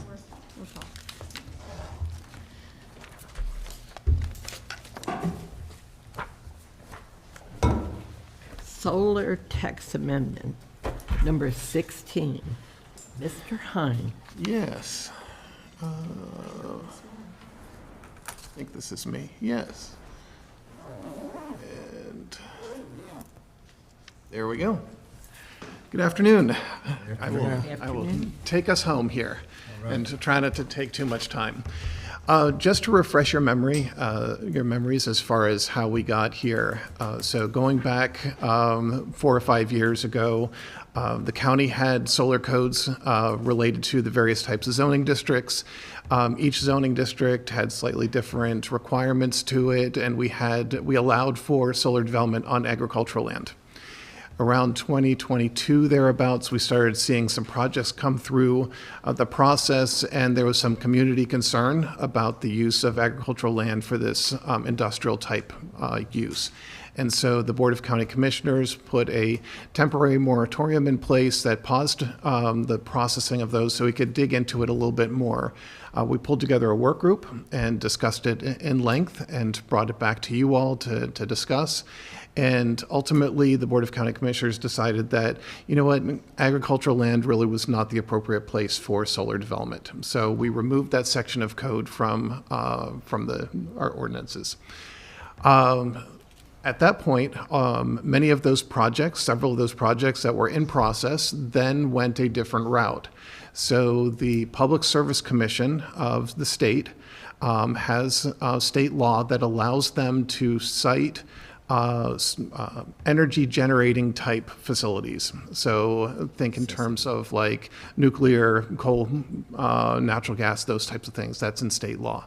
And the solar facilities then started being considered and followed the same state criteria. And so the Public Service Commission, it was decided through case law that they had the same authority to override local zoning and authority in citing solar facilities.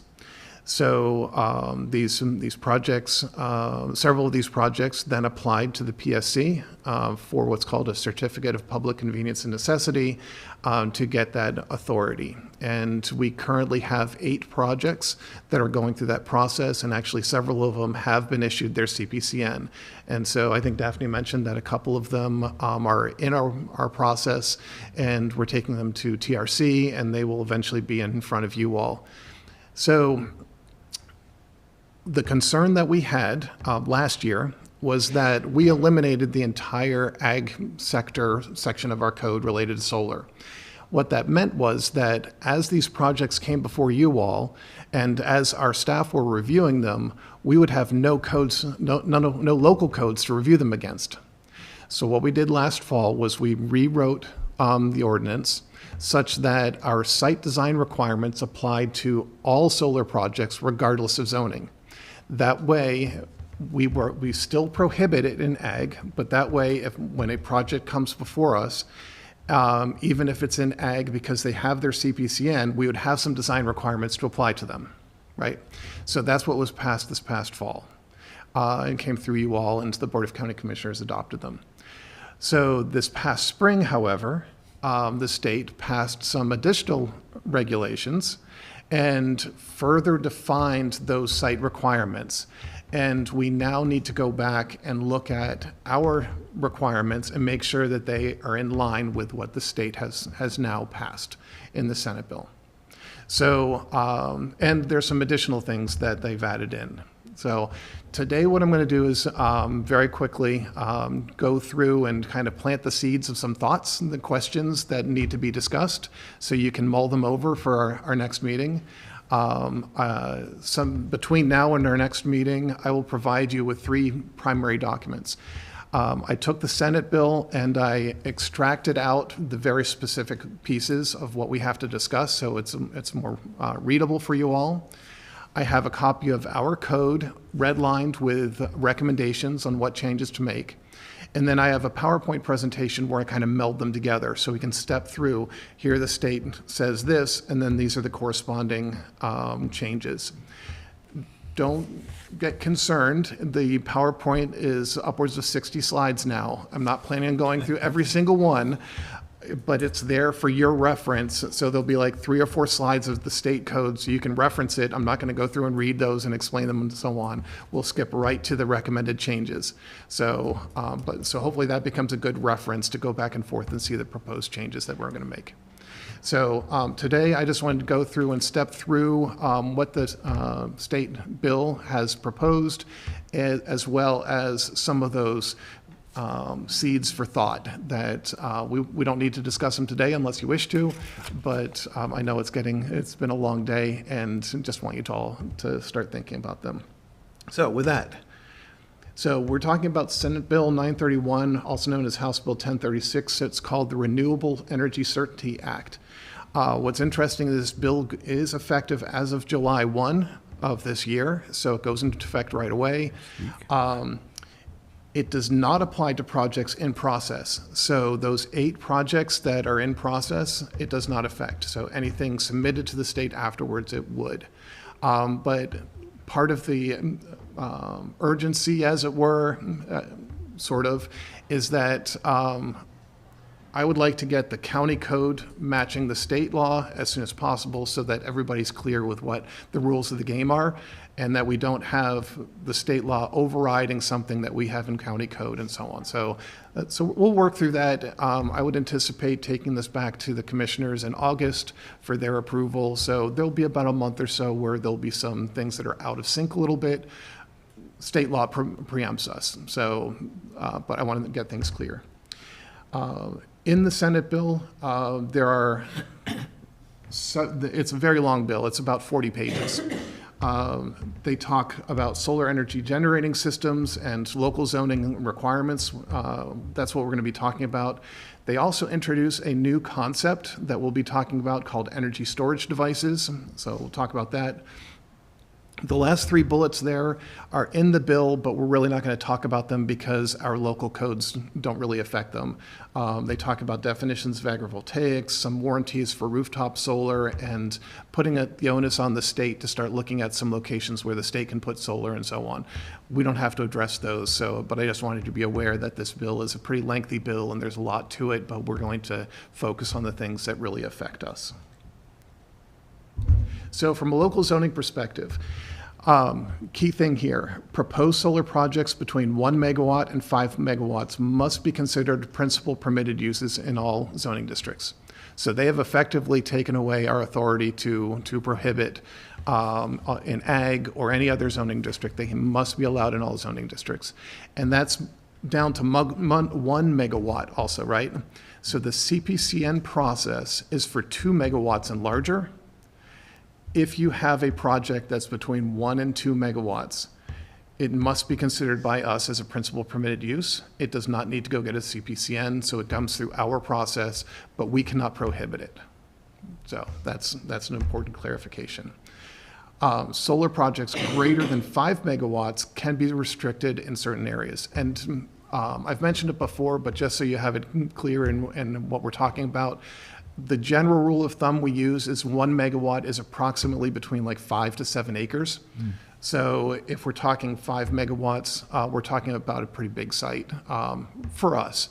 You see sites out on the Eastern Shore that are 100 megawatts. Those are enormous. I don't think our topography and parcels and farms here in Carroll County would necessarily lend itself to something that large.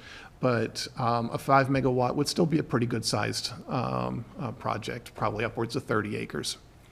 So what the state law does allow is that we can restrict those larger projects into from growth tiers 1 and 2, and we'll talk about those briefly again. And that, Ralph, and I think you mentioned this, the priority preservation areas and a limitation on 5% of that. And then some of our residential districts, we can prohibit there. So, but I'll get into that in a little bit more detail. So just a reminder, growth tiers, we had a presentation on this. As a reminder, tiers 1 and tiers 2 are basically our growth areas, right? Tier 1 is where existing sewer service is. Tier 2 is where it's planned. So that's really our growth areas. And then tiers 3 and 4 get into our rural areas. And what the state law says is we can prohibit in tier 1 and tier 2, but Carroll County has not adopted tiers. So, but that being said, our municipalities have adopted tiers, so it isn't really going to affect them. So what we're talking about is the Freedom District, and we're talking about 5 megawatts and larger. So we're talking about a 25 or 30 acre site in the Freedom District being prohibited from solar development. Is there much likelihood in that? Probably not. But I have a recommendation that I think we can get around that, hit the same intent without scrambling to try and figure out, do we want to adopt tiers to address solar? I wouldn't recommend it. It would be very cumbersome also, because to adopt tiers, it has to be part of a comprehensive plan process, which we are going through. But to try and get tiers adopted now in the next couple months, I don't see the juice being worth the squeeze. So, but I have a suggestion of how we might address that. Priority preservation area. So the Agricultural Stewardship Act of 2006 required us to identify an area, and what's highlighted in blue is that area. It's close to 93,000 total acres. So what the state law says is that once you start approaching 5% of that, when you get to 5%, you can restrict these larger solar projects. Well, 5% of that is 4,600 acres. We have one solar project in the PPA right now. I think it's like 15 or 16 acres. So we are nowhere near that. That would be a massive change to Carroll County if we had upwards of 4,600 acres in solar in that area. It's certainly not going to happen. Well, never say certain. I doubt we're going to see that anytime in the near future, if ever. So my recommendation is that we probably don't need to put this in code. It's something that state law allows. So we, as Ralph mentioned, we can track solar projects, and if we start getting up there in acreage, we could certainly address it, but I don't think we need to put anything in code to track this. And then as far as from a zoning perspective, as I mentioned, medium density and high density residential, as defined by our natural resources article, the state's natural resources article, we can restrict it there, which includes commercial and employment campus. So what that leaves us is that 5 megawatts or larger facilities can be allowed in I-1, I-2, and the agricultural district. So Then we get to energy storage devices. So this is different from solar, and I've seen some information coming out that the state is really going to be pushing these types of devices to help address the energy needs that are in the state. What these are essentially big batteries, and the idea being that when you have fluctuations in power generation, it can take those spikes, store the energy, and then when you have the dips, you can release it. These basically look like a bunch of sea containers all filled with lithium-ion batteries. So there are concerns with public safety from a thermal runaway concern. Lithium-ion batteries, restrictions on airplanes and so on. There is that kind of concern where you have sea containers filled with these. If someone were to propose to build one of these in the county, we really don't have a use that's appropriate for it. We have utility equipment buildings and we have warehouses, which are sort of similar, but aren't quite it. The new state law says that we have to allow these in any zoning district. So rather than changing what utility equipment buildings can be and where warehouses can be and so on, we recommend that we come up with a brand new use that are specific to these, and then also put in the restrictions that we feel are appropriate within the bounds of what the state law will allow us to restrict. So that's our recommendation. So a couple things for you to mull about in your head over the next couple weeks. Energy storage devices, I won't read the definition, but this is definition right from the state. The state law is related to front of the meter energy storage. And what that means is when you have a meter for your business, so behind the meter is your business and you might generate solar, you consume energy and so on, it's metered. What the state is talking about is front of the meter. So it's part of the grid. It's not behind the meter being monitored, right? So the question I have is, these can be an accessory use to various types of businesses. We often see it on solar fields, right? A solar field may have a battery storage device associated with the solar. Do we want separate regulations for that accessory use, or are we only concerned with them as a principal permitted use that's before the meter? So something to think about. A lot of text here.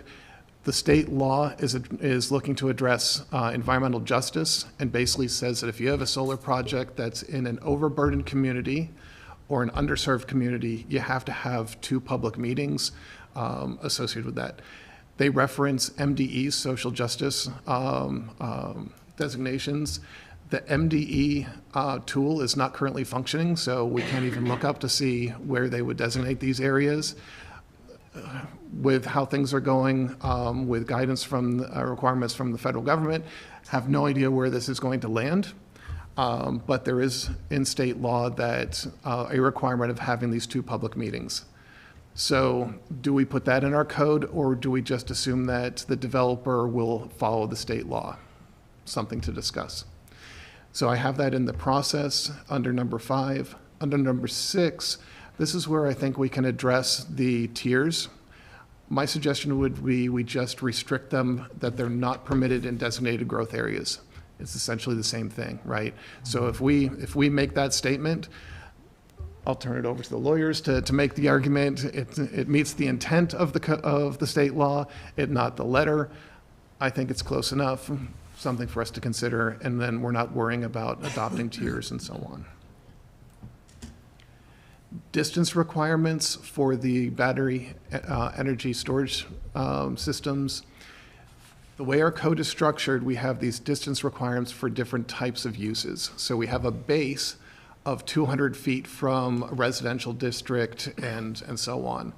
And then as these uses are more intensive and we want further separation, we identify them and say it needs to be 2 times or 3 times that distance. So 2 times 200 feet, 3 times 200 feet, and so on.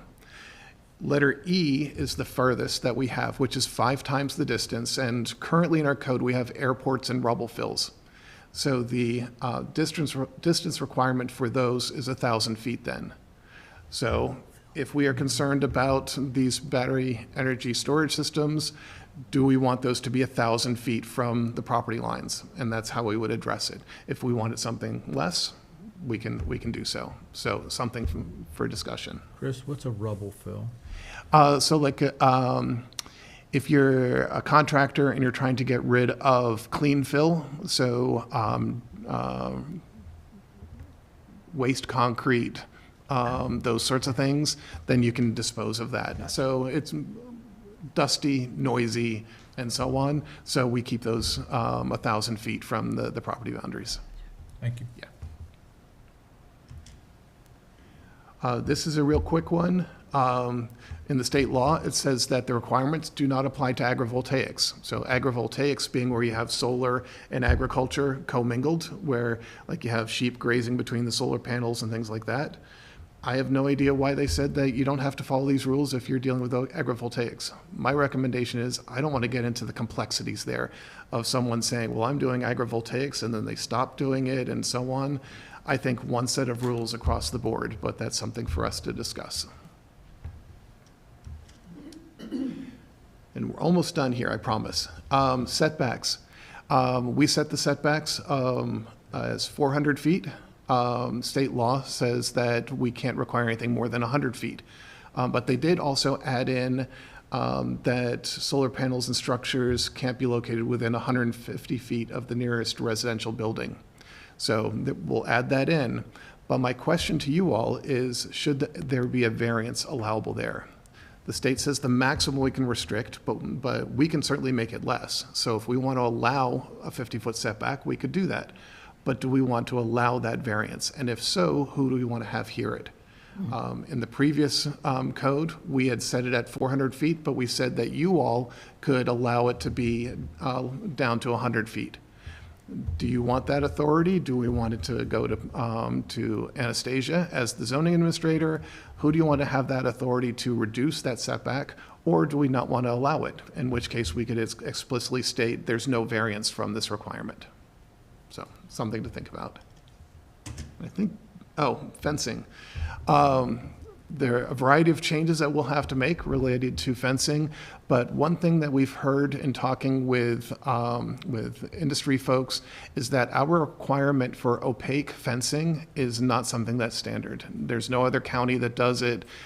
This is a remnant from the work group, where the work group recommended that we put this in.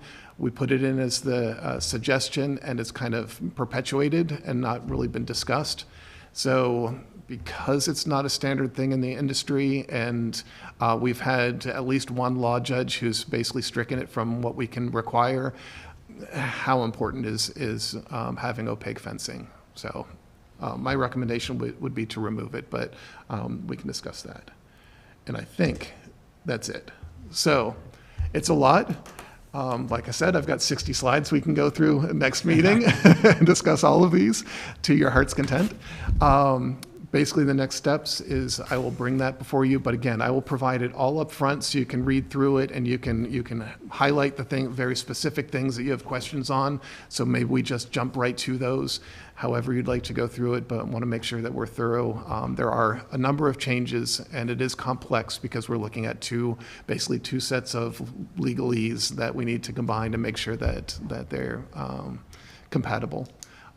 And then with everything else, we will take your recommendations, go to the Board of County Commissioners with those, have a public hearing, and then ultimately adopt the changes. So that was it. Wow, it took longer than I thought it would. I apologize. That's all right. It was good. Any questions? No.